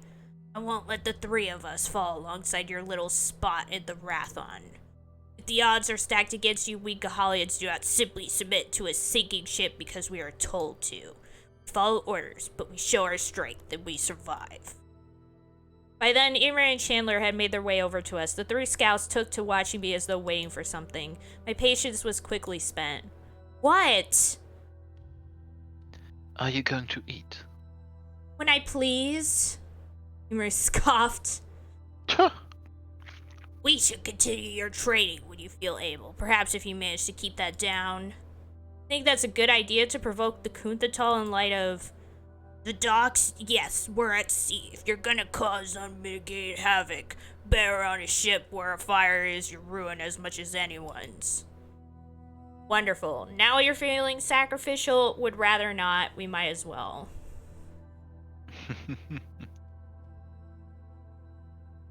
Yeah, we can do the second one. This one? Yeah. Oh, weren't you just telling me your life wasn't to be squandered? If you're that dangerous and we die alongside you, then I would not consider my life squandered. I scoffed. They were gonna push this until I humored them in some fashion. I'll seek one of you out later then. We can wait. I was growing very frustrated. You suffer, fools, as I suffer you. Quiet. What does it say? Nothing. And I do not have any use for you right now. I doubt I'll be capable of any sort of training today anyway. I can barely walk, as you've no doubt witnessed. May surprise yourself. Observe, guide, and obey you. That's what we were ordered to do. Obey me? Save the order I just gave, then? Ekere has been poking around, Alenka. Oh, so you noticed. We were ordered to observe you, which we can't do if we leave you alone, can we? I do not think the Grand General would be pleased with us if we allow his wife's assassin to kill you. We should stay close. You should tell us when you plan to leave your cabin. They have a strange marriage. Kill me, and how will I do that? Let's go for the top one, I think. I sighed heavily, nausea, the persistent scowls, the mouthy kutatal. That's right. The lawyers would be upset if you allow his wife to kill me. They don't do things in accord, do they? Chandler smirked at me while Emer and Saffron were not at all amused. I don't like being caught between them. This is a perilous assignment. We follow the Grand General's orders, which are to stay close to you. That is what we're going to do. That is why we're here. I'm just poking. Hello.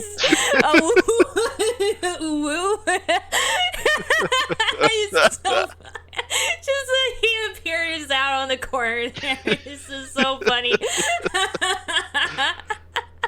And then he's never acknowledged in the dialogue. Yeah, that would be so funny if that's what happened. Just disappears again at some point. That would be so great.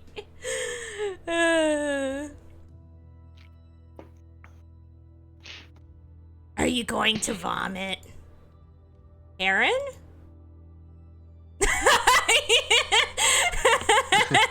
It kind of looked like he teleported there, like, whoop.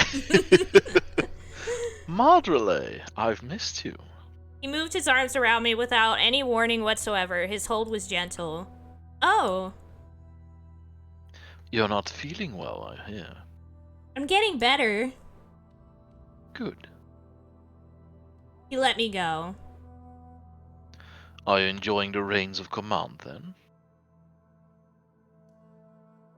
She's been trying to get rid of us. Then go away. Oh yeah, those are not our orders. Ralantafas. There we go. The dominant one of the trio. I am Rolantafas, yes. That doesn't change much. If she wants you to leave, you'll leave. You're not going to force the matter. Oh, but I will. I thought for a second it went to the next line, so... Is it good repeating this? Yeah.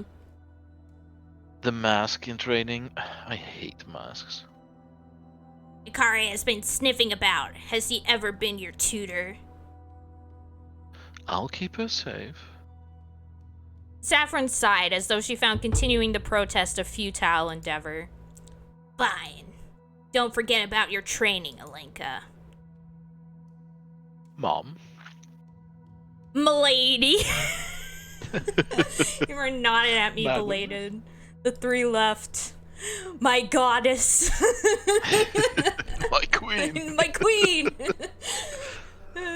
Why is it that people are always forbidding me from seeing you? What are you talking about? Dulier, now Kalipua, my own cousin. She forbade you from seeing me? She was happy enough to send you to me just a moment ago. She wouldn't let me visit you in your cabin. I wonder why. Take heart, Heron. I was not one for a visit. I slept when I could, and when I was not sleeping well, it wasn't pleasant. I wouldn't have minded whatever state you were in. Would you? No, but of course I would've. Just go, Aiko, of course. Of course. Yeah. What the fuck are you talking about? Of course. I don't want you to see me puking. Yeah. Of course, Heron, I was sick and sleeping. You prefer to be alone when you're ill. Well, as you wish, Madrele. And what a pity that you are sick. Do you think it is seasickness then, not the Cothental? I assumed it was just the sea. Suppose I didn't want to consider otherwise. Ah, my apologies. Still, I understand you're feeling better today than you have been. Good news? I nodded. Yes, all there's left to contend with now are the rumors. Ah, rumors. Why do you look so pleased when you say that word? He shrugged all too innocently. I've heard a few rumors. Then his voice lowered. And Akare? He's been near? He was poking at me a bit before Kalipua found me. His gaze went distant, deep in thought. You look so pissed off. Yeah. Tell Kalipua if you feel uncomfortable. Tell us both when you see him. I would stay near you always if you wished it. I know Akare better than anyone else on this ship, and I know his tactics. Better than anyone else here could. You and he are the same, aren't you? We are both masks. Well, I am training to become one. You're going to be an assassin? He stared at me, assessing something, then cracked a smile. Madrele, no order nor grandmother, nor loyalty to country, nor training, nor paranoid compulsion could compel me to move against you. An assassin with a flair for dramatics. An assassin in training who is utterly taken with you. Heron, I can barely stand. Not the best time for declarations. Is it a declaration if it's surely at least the 7th time I've been? I've been keeping count. I love how it's like he keeps being like, I would die for you, I would marry you, I would do anything for you. And she's like, oh Heron, you silly, silly man. He's like, Will Katarina?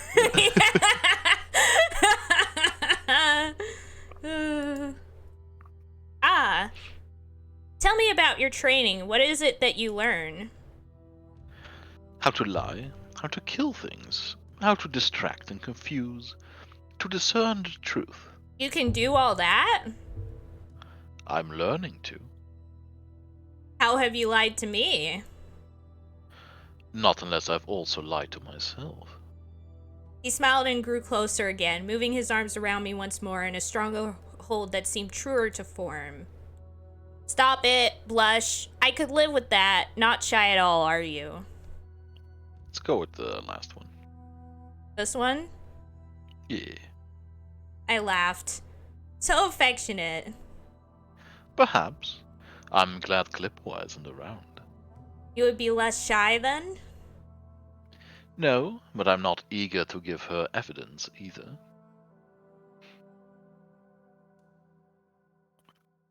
Try and throw Chandler. Just picks him up, throws him off the boat. Yeah. Wee! Oh! Forgive me if I hope you fail, ma'am. Mom. This is a sadistic game, Saffron. She's not successfully drawn the Cuthental today. It seems you have nothing to worry about. Have you forgotten? You were doing this almost reliably before. There is a bit of trouble. I am not entertainment. This isn't to entertain, it's to train. Agreed, my little friend. Maybe we should try traditional training for a while. Can do the top one. You're not doing this to entertain anyone. There is an audience. I exhaled, glancing over the collection of elves who assembled around us. I was certain they had something better to do. It's shy. Performance anxiety. Yep. You're like, oh, this is so we can, so you can. So that it can be done better, quicker, on command. Then what you seek is to command me, fool. I already know how to do what is done. It is you who seeks a way to antagonize me. I exhaled sharply. It's not being compliant today. So it sounds. Focus, tried and throw Chandler. I was frustrated to say the least. I was still not fully accustomed to the stares of these elves, and with the Cuthatol's new wordiness with what happened at the docks, it was growing difficult to bear. If she yearns to see. What? You will not follow her command, but your own. Choose one.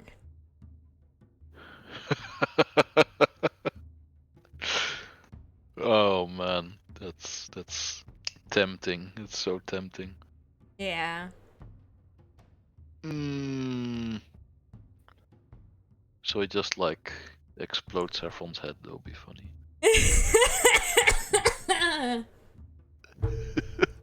I mean, you know, they are technically our subordinates, and she's been very insubordinate. Yeah, we could throw Saffron. Yeah. Fuck it, let's do it. Yeah. And I choose Saffron. What are you doing? What are you doing? Following my own orders. You. She successfully commanded the Cuthatol. Are you alright, Saffron? Yes. Force control. Do it again. Force. Absurd. I don't think that's going to happen. Why? The Cuthatol has its own opinions, as I've said. Force it. This is how you prove you're not a danger, Alenka. Try or refuse. I feel like we're the type to try. Yeah, it's probably gonna kill her, which is also fine. Yeah. I sucked in a deep breath and closed my eyes. Yeah, focus deep, intent focus seemed to work best sometimes. Also, blind rage. That was harder to conjure up out of nowhere. Ah, the host thinks itself king. Mm-hmm. It was strange falling into my own mind. The change had been slow, nothing too drastic, but now I found myself consciously reaching inside myself to pull at strings that weren't always there. I didn't know what that meant. It was most confounding to understand that those strings were not a part of me, an invader, but tied to me. They stared at me, and briefly I wondered if they were injured, but I wasn't too concerned. By now I had a good sense of how strong a push the Cuthatol made. Jolly. Good. She was hesitant, perhaps a little nervous. Grin. Is everyone alright? We done then? Again? I hope that hurt. Wow. Let's not antagonize them that much. Yeah. I think grin is, or I don't know. I would say again, maybe. I don't know. Yeah. I was thinking either again or grin. So again? Yeah. Another time? Taylor shot Saffron a nervous glance before shaking his head. Let's end this with a bit of martial training, traditional weapons. I thought that was pointless.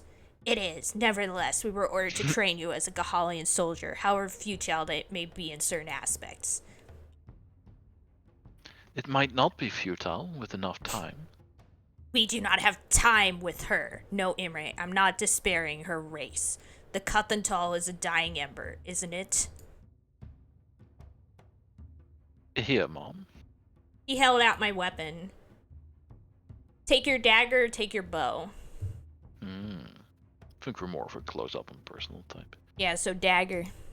Yeah. I took my dagger from Chandler, turning it over in my hand. The weight felt nice. Again. You've been training all morning. My little audience of onlooking Gahalians have persisted the entire time. One would leave, no doubt, to catch up with their work after gawking for so long, only for another to quickly replace them. I groaned, and Saffron responded with a distinctive hiss. You're making improvements.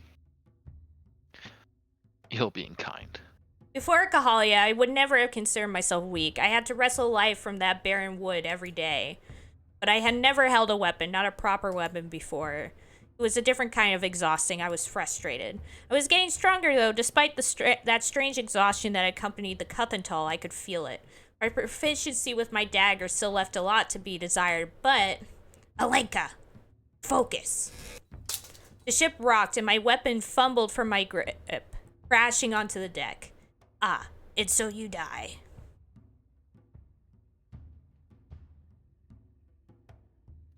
But you? Holy shit. Yeah, not likely. What was that? No, I'm not, but you... Say nothing. Like, what happens if we pick that? We fucking kill her? Like... Yeah, let me save real quick. Just in case. I don't know. I kind of want to see what happens, yeah. You're mistaken, I'm not dead. You, however... When the ship rocked again, I didn't lose grip on my weapon, but I did stumble. Bluff. Truly, what is going on? Laugh while you can. Say nothing.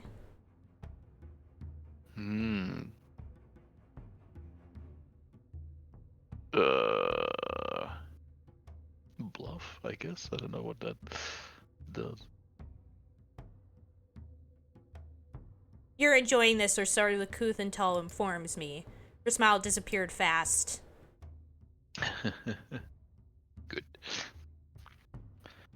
The sea is lively today, isn't it? My attention turned, as did my 3 scouts, to Vidane. Not only Vidane, but Lacey, Heron, Ernal, and even Dulier. Saffron sighed heavily. I suppose our training is over. We weren't trying to interrupt you. Indeed, keep going. Morale is increasing across the ship tenfold. You're progressing marvelously, Madrele. Curious little bout of temper from the sea, The sky is clear, yet the waves... He's having to do all the voices in a row. Yeah, I think I'm about done with training today. Perhaps one of you could help me with my dagger technique. Yeah, let's train more. Why not? I looked at the dagger in my hand, turned it over, and then smiled at the Milrose brothers. You both know something about melee combat, don't you? Of course.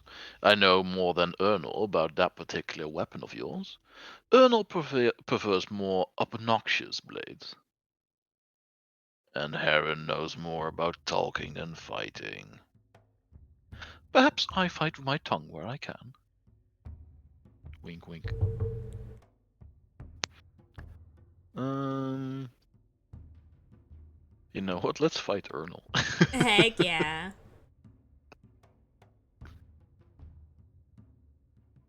If you're wearing Ernal, I would appreciate the assistance. He hesitated, then shot his brother an ever so slightly triumphant look and moved toward me.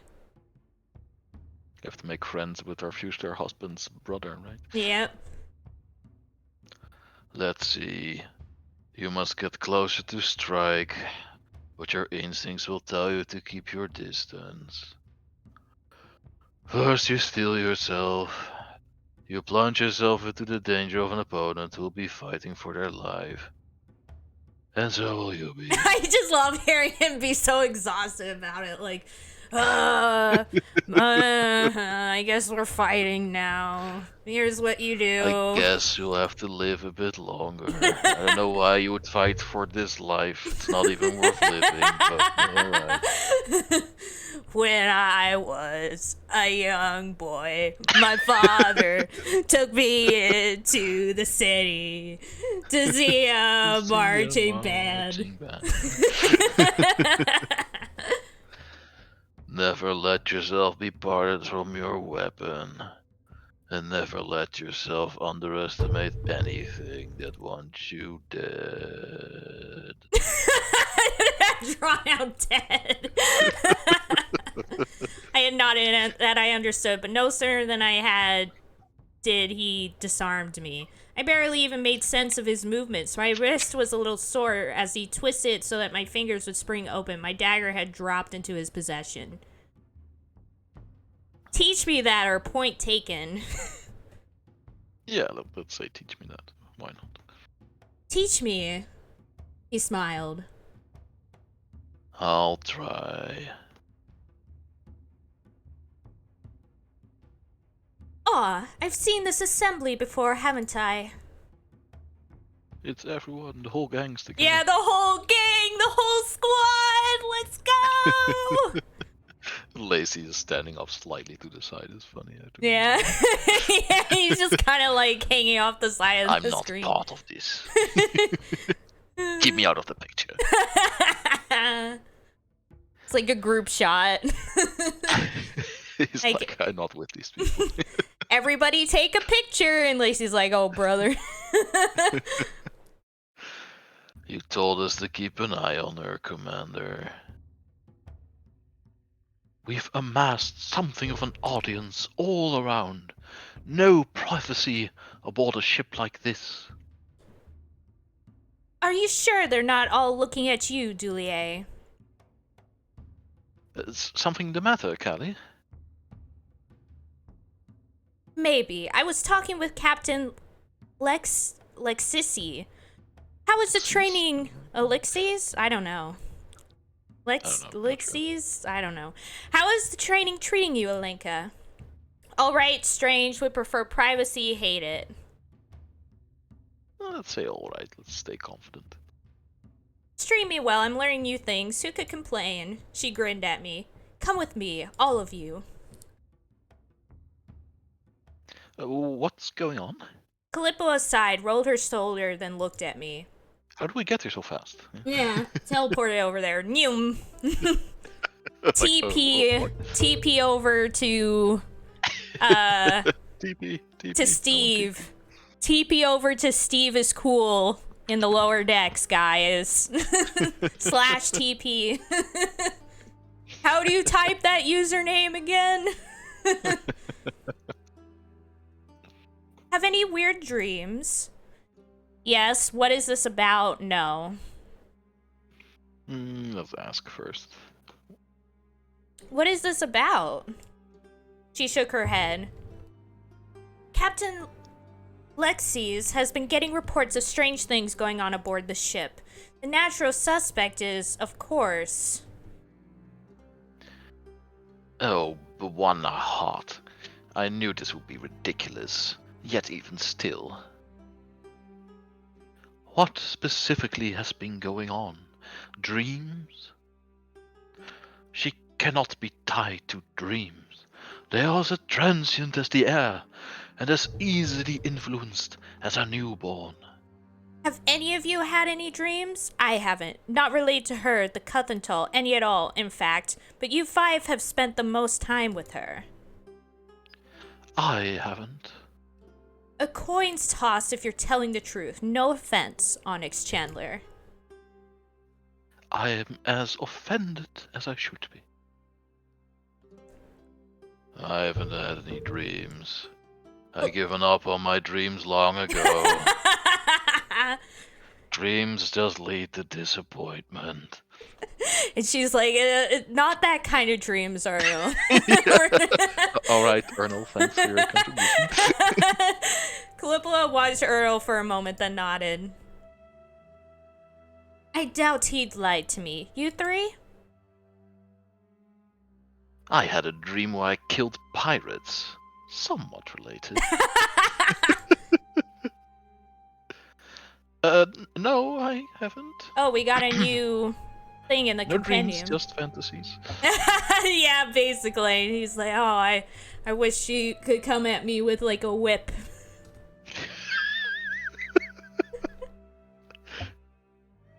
Yes, my queen. Yes, my queen. Nini Ocean. The cold Nini Ocean is far more dangerous than the Pillar.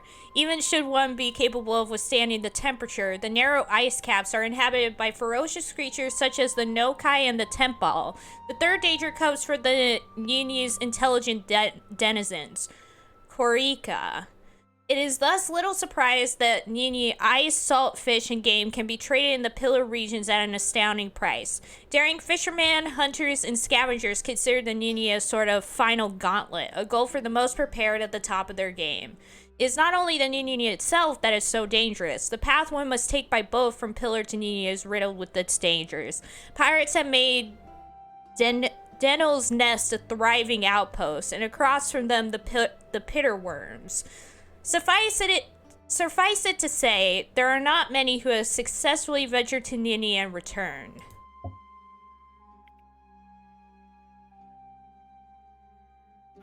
Nothing that I think would spark alarm.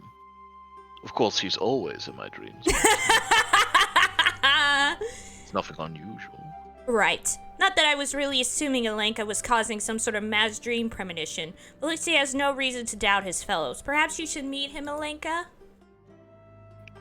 I don't think that's a good idea. Well, you would know, certainly. Lexis has a lover who was burned badly when the dogs went alight. Calippo stared a minute at Juliet, her expression still, then her shoulders stooped. You shouldn't meet him. There are a large number of people influenced by what happened at the docks. Far more than it could be called coincidence, who are aboard the ship. This was likely all by design. The crew, the dreams. It's easy to influence dreams with the right suggestion. And it surely wouldn't be surprising if someone was trying to corner Alenka. Lord knows I try. Likely ordered by my grandfather. Or grandmother. Hera nodded carefully, then flashed me a smile. You have nothing to worry about, Madele. Tianet. She has a lot to worry about. Your training at the docks earlier, how very unconventional it is. It would be good to master a weapon, to be able to defend yourselves, but out on deck in bright day, all those elves watching. Oh, elves, they give me creeps. He's like, you're an elf. What? What? All this time? Why didn't anyone tell me? Are you suggesting that alien training is usually done in privacy and comfort? I'm suggesting that was a bit impractical and a bit too front and center. With all those elves watching, that a training all on its own. That's true. She was not training so much as displaying.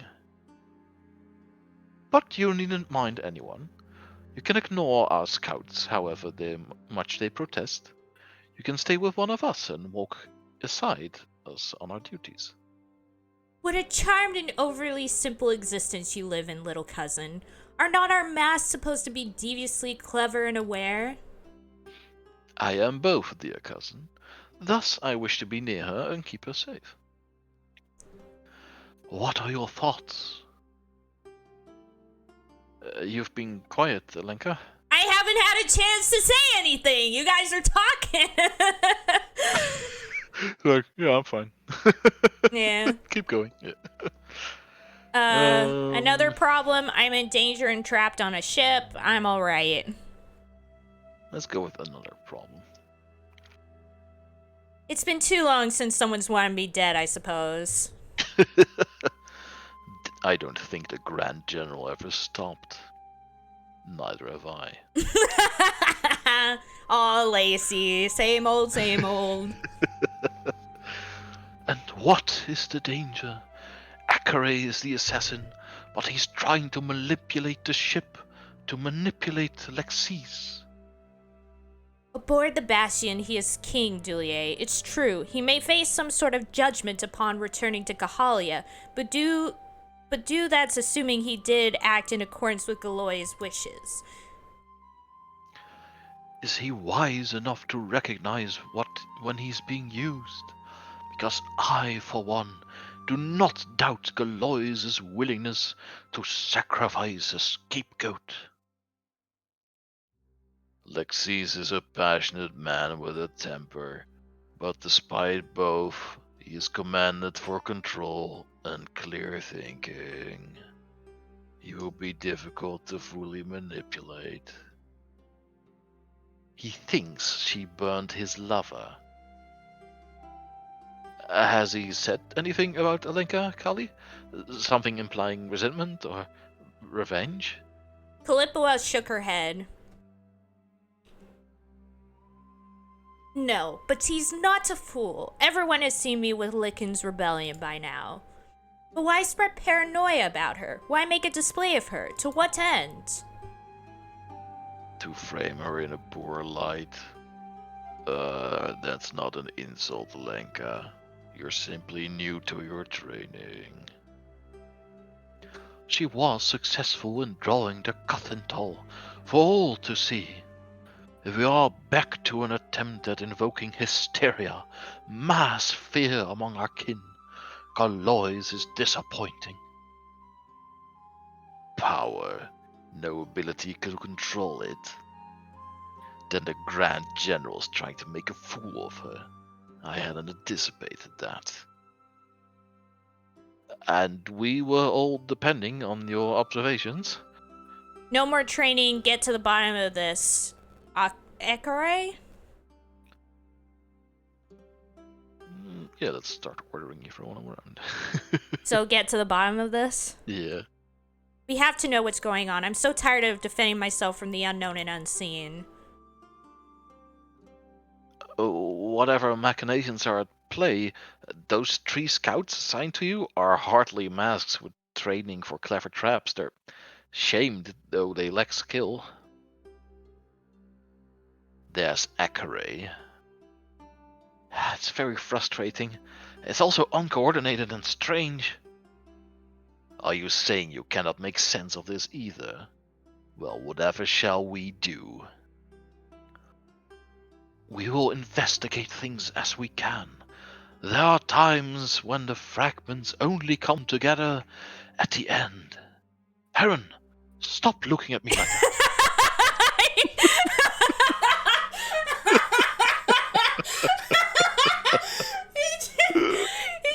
He's making big speeches. It's like, Heron, why are you staring? You're harshing my vibe. You're ruining the vibe, Aaron. Throwing off my group.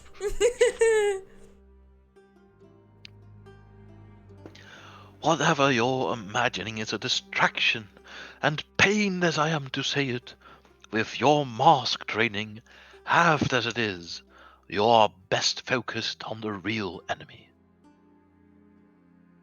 I won't let any of them hurt you, Alenka. So unnecessary. Pot meet kettle. Yeah. I mean, that's the thing, is like, that's why they clash so much, is because these two are too alike. It's basically... You are being so dramatic!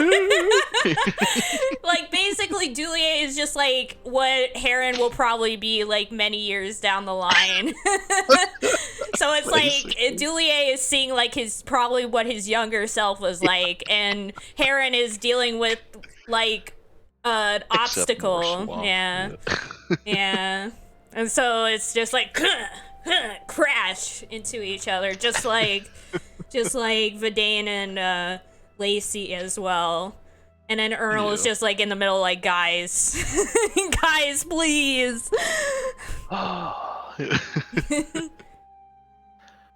Captain Lex sees. Does he have any connection to the 4th Scouts, or is he being used in someone else's plan? There are probably a lot of Gaalians who want a piece of her after the docks. Lesega, shut up. I can't change it. I'm fine. I don't think I did it either. I try not to think about it. Yeah, I'd say I can change it. I think that's a Yeah. good... I can't change what happened. I'll just have to bear it. But ain't shoulders stooped.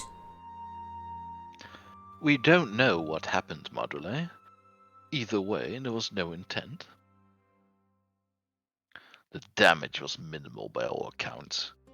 For the way the fire looked, there was not a great toll in blood. Sadly. Indeed, there were no deaths. Some significant burns and a loss of property, much of which I've paid for. And don't let it weigh on you, Alenka. Oh, I'm sorry your face got burned off. Here's some gold. Yeah, basically. It's all better now. All better now. Buy your golden mask. Heck yeah. Heck yeah. Get some decked out, you know? Start a new fashion statement. I'm going to get Atalon and Netrova. They were two who claimed to have a dream and two who are willing to speak with you, Alenka. Stay here. I nod, despite being unsure of what to say. Ooh, we're getting fans. Yeah. Yeah, it's just Dr. Heron, I guess. Yeah. I mean, I don't remember if this is one of those moments where we can talk to multiple people, but we'll see, yeah. I move closer to Heron, exhaling deeply once beside him. So, these elves who are coming to speak with me, you smile brightly. By all means, Madrele. If you wish my aid, you shall have it. I'm good at talking with people, sometimes. Still better at seeing the truth, I think. Behind our shoulders, I heard the distinctive sound of Dulier scoffing. Heron's smile widened slightly.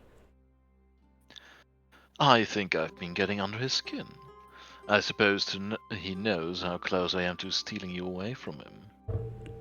Never miss a chance to flirt, eh? I'm waiting, or it's pretty safe with Dulier so far.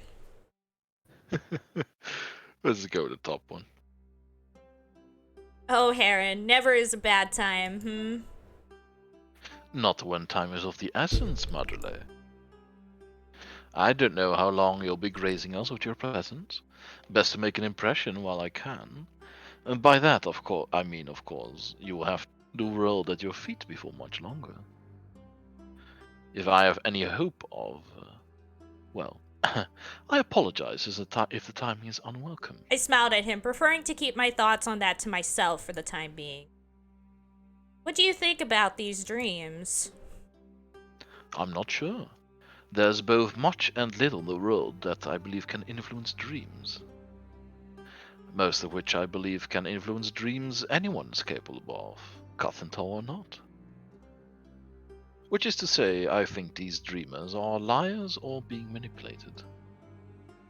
I will be here, listening. They're just your fan group, you know? Yeah. Oh, it's these fuckers. Yeah.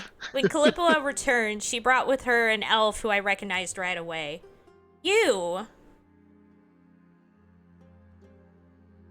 Oh yeah, I did. Indeed. What happened to believing I was a trick? The elf flashed Julia a quick look before her eyes narrowed sharply on me. I believe it is both. She spoke with such extravagant boldness that it earned a smile from Dulier, a snort from Lacey, and a sigh from Vidane. Karen and Ernal only watched her intently. Care to explain? The Cuthental is not real. Ah, then you have no problem with Alenka. I don't understand. Unlike me. On the contrary. On the contrary, I have a problem every Gahalian should. I accidentally clicked.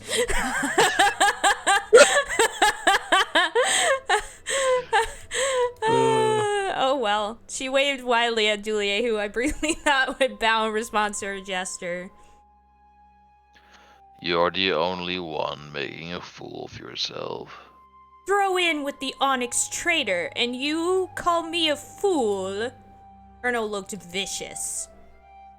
Yet you claim Cuthental dreams? Then you're lying about your dreams.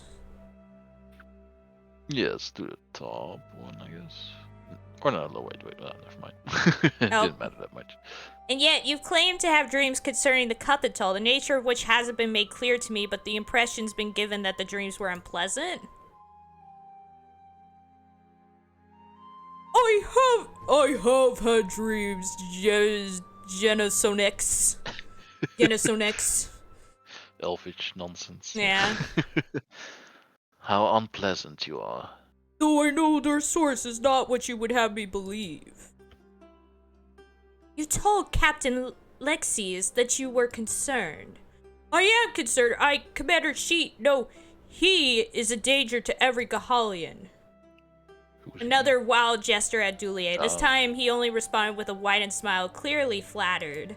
Somehow, this was feeding an already healthy ego. Alenka had no part in this. You may not be aware, but she's been in peril ever since arriving in Galia. Truly, if you wish to campaign against Dulier, do so, please, definitely. But do not try to sabotage Alenka in the process. If she is the vessel Dulier chooses, then she will be no more suffered than he. A bit paranoid to be wearing a Talandin. I don't imagine she'll be wearing it long. Lacey laughs, shaking his head. Nothing to worry about concerning this one, Alenka. Not too credible now that you've laid out her theory. Allow me to slit her throat. Heck yeah. Well, this was simple. You don't believe the Cuthato is responsible for your dreams. That should come to Captain Lexi's. I disagree, Commander. Captain Lexi's understands what is happening here. I'm not sure anyone understands what is happening here. Are you going to tell us what happened in your dream? No. Then why? It doesn't matter. All I wanted was to see the traitors and tell them they are revealed. Did it not disturb you, the dream? Even believing that it was not from the Cuthato? I saw only the ruins of Gahalia, and overhead a purple haze, scavengers. She saw at Juliet a sharp look. With flowing golden crowns, picking at bones and rubble. They crowd songs of self-praise, even as their feet rot beneath them. Their wings were crippled, atrophied with disuse, and they paid no mind to me, careless as I frantically cut them down. So much for not telling us about your dream. Yeah, didn't you say you weren't gonna tell us? She fell Little push. Yeah, she fell right into Heron's trap there. Yeah. Wings. Her old side. You were dreaming of harpies. With golden crowns. Is that all? You slaughtered Dulier harpies in Gahalian ruin with a purple overcast. Yes, Commander. Then excuse us, Athenine.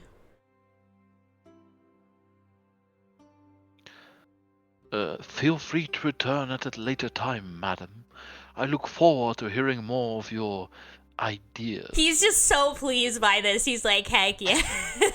Yeah. It's like, this is the best they could bring against us. Yeah. This was strange. Yes. A lot of things have been very strange since you showed up. I didn't show up. Yeah, you brought me here, motherfucker. I'll get the other woman who was willing to speak to you. Hopefully this is as quick as before, but... Who is it? Atleva, a scout, or kept, I'm not sure. If she was kept, why would she be aboard? The hell does that mean? Yeah, cataloging, just wait. But scouts usually... That was strange. Was it? Surely you expected some fanaticism. Jeez, my voice. Yeah, it's hurting my voice too. After that display at the docks. Cuthato or not, Gaalians have proven they're susceptible to mass hysteria as any other. Odd to hear you disparage your people. Our people, they produced elves like you, did they not? It is not that surprising to hear fevered dreams. Surely in every shift of time there is balking at change. You're utterly flattered, painted as a harbinger of Gaalian ruin. He smiled at Ernal and inclined his head. Flippo returned swiftly, this time followed by another woman. This one I was relatively sure I'd never met before.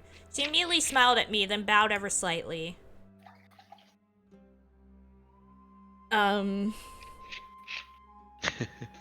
Well met, Tall Bear. Your influence precedes you. Oh, it's the girl from before. What's her name? Or perhaps I should say, the cousin Toad's influence. Well met. Tell me about your dream. Know anyone who was at the docks? Third one is so tactless. Yeah. I'll just go with the second one. Tell me about the dream you had. Not one, darling. This is Atleva. Atleva Alenka. Yes, I know of her. And indeed, 'twas the night before last. I saw you in a dream almost as clearly as I see you now. And who are you? Are you kept? She smiled, shaking her head. I was a scout before my injury. She motioned down at her leg. You walk towards us fine. There are good days and bad ones. Surely that is not what is most pressing at the moment. Establishing your reputation is rather important, I'm afraid. It is known now that elves are conspiring against Lenka. I see. Well, I would be glad to establish myself where necessary. Do you want to hear about the dream I had? Yeah, let's just ask about the dream. Yes, Atleva, please. First, I wasn't sure what's going on. I was bound in darkness, unable to move my body. Then my brother appeared before me, his eyes faintly purple. The sight of him comforted me, but only briefly. I soon began to feel dread as he approached me. As I lay there, I was unable to move. Something very sinister was within him. He was not my brother. I was by then very certain. He bent and whispered into my ear, "The wicked shall not be forgiven." Then all I could see was purple. It filled the air like a thick fog. I still couldn't move, and my brother had gone limp, fallen beside me. And then what I saw was you, Alenka. It was you approaching me this time. You wore black, thick lace Gahalian embroidery. You were aglow, utterly aglow with the purple. And then you said, "The bastion is mine." I woke not long after. Oh, shoot. There was not a word among us for a moment. Interesting. You deduce something sinister from all this? Of course, I was terrified. I do not consider myself easily shaken either. And I wasn't sure of it, but I felt like my brother was like a puppet. An unpleasant dream, surely, but altogether not very strange. I suppose not. Still, I felt compelled to tell the captain. I felt it was my duty. I hope it's nothing, of course. I am as curious about the Cuthental as any. And truly, Alenka, you are a curious wonder. I've never seen a human send ripples through Gahalia like this before. Well, thank you, Atleva. Alenka, anything else? No, thank you. You couldn't move, You thought your brother was a puppet? Yeah, I'm curious about that one as well. The last one? Yeah. What do you mean a puppet? She shrugged. Like he was taking over, or was some sort of illusion. He was a dream, yes, but I mean, even in the realm of dreams, he did not seem truly himself. I felt robbed of him. I wrote him a letter. Aware knows when I'll be able to send it to him. I'm sure your brother is fine. Compendium. Thank you, Verdane, for the contribution. As infamous as the elves themselves, Gahalian wyverns are rarely believed until seen. Once they are seen flying into battle with their elven riders upon their backs, raining arrows from the sky, they are rarely forgotten. Those small fur dragon Gahalian wyverns are strong enough to carry multiple riders, ammunition, and firebombs. Their slender frame makes them fast and agile, and properly riding one requires years of training and a very strong stomach. The Black Fortress boasts over a dozen dragon spires, each a roost to 27 wyverns, resting in wait for their next battle. Though it is neither confirmed nor denied, many have claimed to witness Gahalian wyvern riders unleashing their hungry mounts on the bloody remains of a battle. Damn. Yeah. After Atleva took her leave, Kalihid sighed. There are 2 more, but they refuse to speak with you. Lexi's wouldn't even name them to me. I'll do some digging. Keep your spirits high, friends. Your wits at hand, at least. And now we found ourselves nursing elves back from bad dreams. Perhaps the ship is stocked with the weakest among us. Dun, dun, dun, dun. Yeah. There might be something to that. I've seen more than a few elves aboard that, if pressed, I'd call expendable. Although everyone is expendable. If you think about it. Captain Lexis is in healthy standing. Akare is aboard. Dulier? If this aim is to turn the ship against her, all one needs is numbers. If Lexis can be turned, I'll speak with him. Don't worry. His lover is not dead, and I will ensure they're handsomely compensated for her injury. Yeah, as we said earlier, like, oh, here's some money for your face getting burned off. Throw some coins at it. If only all were as easily bought, Dulier. Is it really a problem if few dreams are going to cause... No, Madrelay, it won't be enough. We'll make sure not to lend any credibility to this hysteria. They weren't the first, and they won't be the last to have dreams about you. He smiled at me. Now, if you know.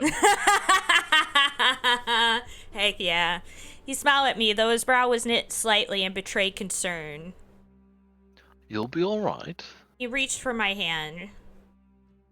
If you want to go up and look out at the sea later, you can stand at the bow, you can T-pose, and I'll hug you from behind. Heck yeah. I'm the queen of the world. You have allies, even more than just us. I just find it funny that he's just like, we can go on a date sometime, and then Earl immediately cuts through like, you have all of us, Alenka.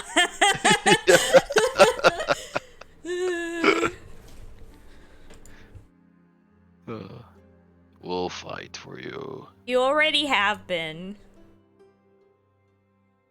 Yes, I suppose we have. Ernal's stare turned distant. This foolishness serves as further proof of whatever you are.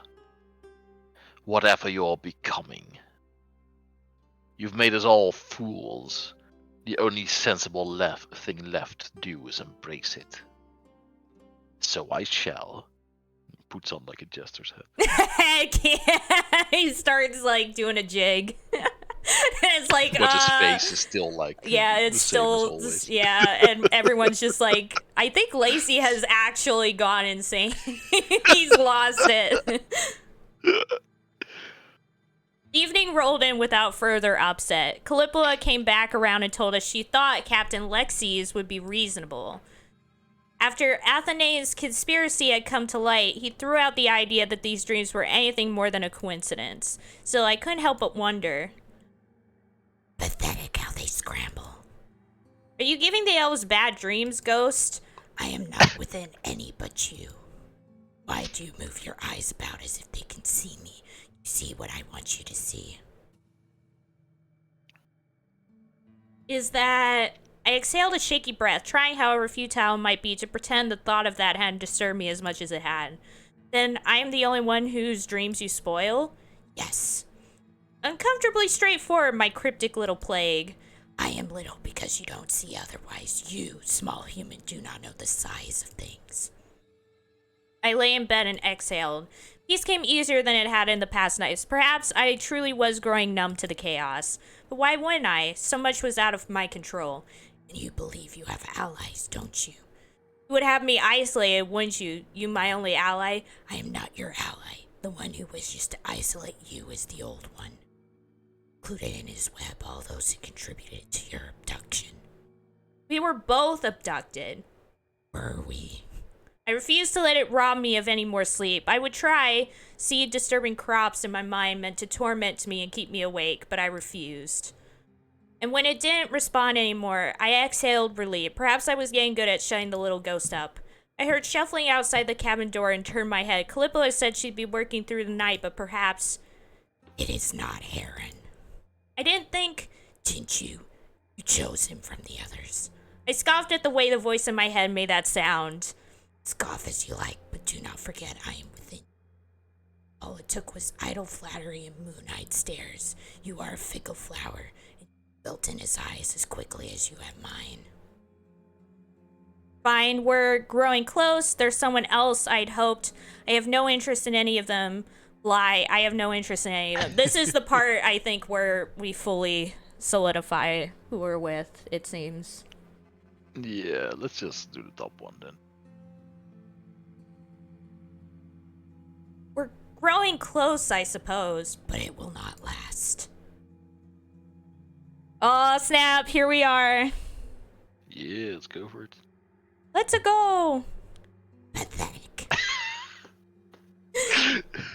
The concern right now is staying alive, okay? What a response from a game to your, like, romance choice. Pathetic. I think the Cuthental says it regardless of the route you're on. Yeah.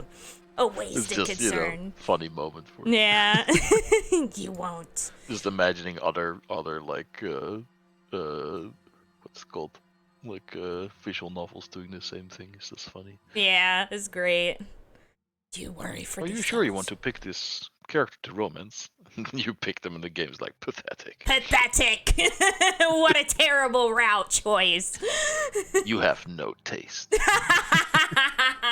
Amazing. Him? Really? Okay. I want more, like, self-aware novels that are, like, not, like, as self-aware as, like, stuff like Doki Doki or You and Me and Her, things like that, but, like slightly self-aware, where it, like, gives some commentary on some of your choices, like, oh, I don't know about that one, Chief. Yeah, like with, like, a snarky narrator. Yeah. It'd be great. Do you worry for these elves? Do you not fear ending their lives as the fear-mongers themselves say you will? No, of course. I care first about myself. Be silent. Yeah, I think of course. Okie doke. Of course I worry. Things have already... If it gets out of hand, someone is bound to get hurt. They have already tried to kill you once, human. Is the danger really me?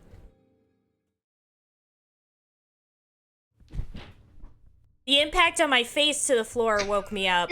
I had been thrown from the cabin's bed, and at first I was certain I was being attacked. I looked up to see Chandler. Alenka, hurry. Get up to the deck. Chop chop. Tario. If this is the scene that I think it is, then we might have to wait, because it'll be a long scene. I need to see if this is the right scene, though, first. Yeah, it's a pretty good point to stop regardless, I think. Yeah. I want to see if this is actually the moment. So, another Alright. dream, Cuthental. What's going on? All right. Did you just... Yeah, what's going on? It's fine. What's going on? The commander let you in here? The commander sent me. Get up, move. The ship rocked violently, and I was thrown against the bed under it. You just sank through the floor. Yeah, I love that. Come on. Chandler had the sense to grab hold of the door Top, top. frame, and as I climbed to my feet, I felt a pang of jealousy. The ship rocked violently to and fro. By the time we managed precarious ascent to the deck, it was nonstop.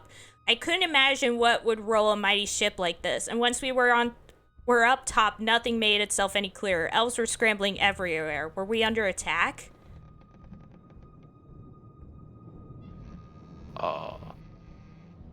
Yeah, this is... I'm pretty sure this is the scene. So this is... Remember how I said there's a part where we better have good stats, otherwise we're dead? That's this part. This is like the cutoff point. It's like, if you made good choices up to this point, you'll live. If you didn't, you're dead. Like, the rest of the... Playthrough over, or... Yeah, I mean, I wouldn't say it's over, because you can kind of go back and fix some things or whatnot, but it is a cutoff point. This is like the test. Like, all the other stuff, you can mess up a bit and it's fine. Whereas this is like, if you mess up at all, you're dead. So it's right, it's a next time. Yeah, it's a next time thing. We're finally at the point of no return here. But yeah. So Alrighty. But yeah, we've made it. We're getting closer and closer at this point, which is some good stuff. Yee. But yeah, thanks for hanging out as always, Rolf. Yeah, it's fun. Yeah. Next week I do have D&D again, so I can't. Okie doke, no worries, no worries. Have fun with D&D, and let us know how that goes. And I'll miss you a lot. I'll see you the week after. I'll see you then. And thanks for letting me know in advance, because now I can plan something. Yeah. Yeah. Right. Thanks as always, Talk Rolf. to you later. Yeah, see you later. I love you very much. Get some good sleeps. Bye-bye. Oh boy. Okay, so let's see who we shall raid. Thank you everybody for joining for another episode of Ebon Light, by the way. Let's see if there's anyone live right now that we can raid.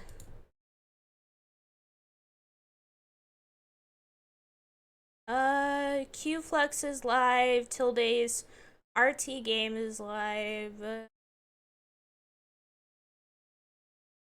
You know what? Let's raid Qflux, because it's been a while since I raided him. Let's do it. Qflux 888.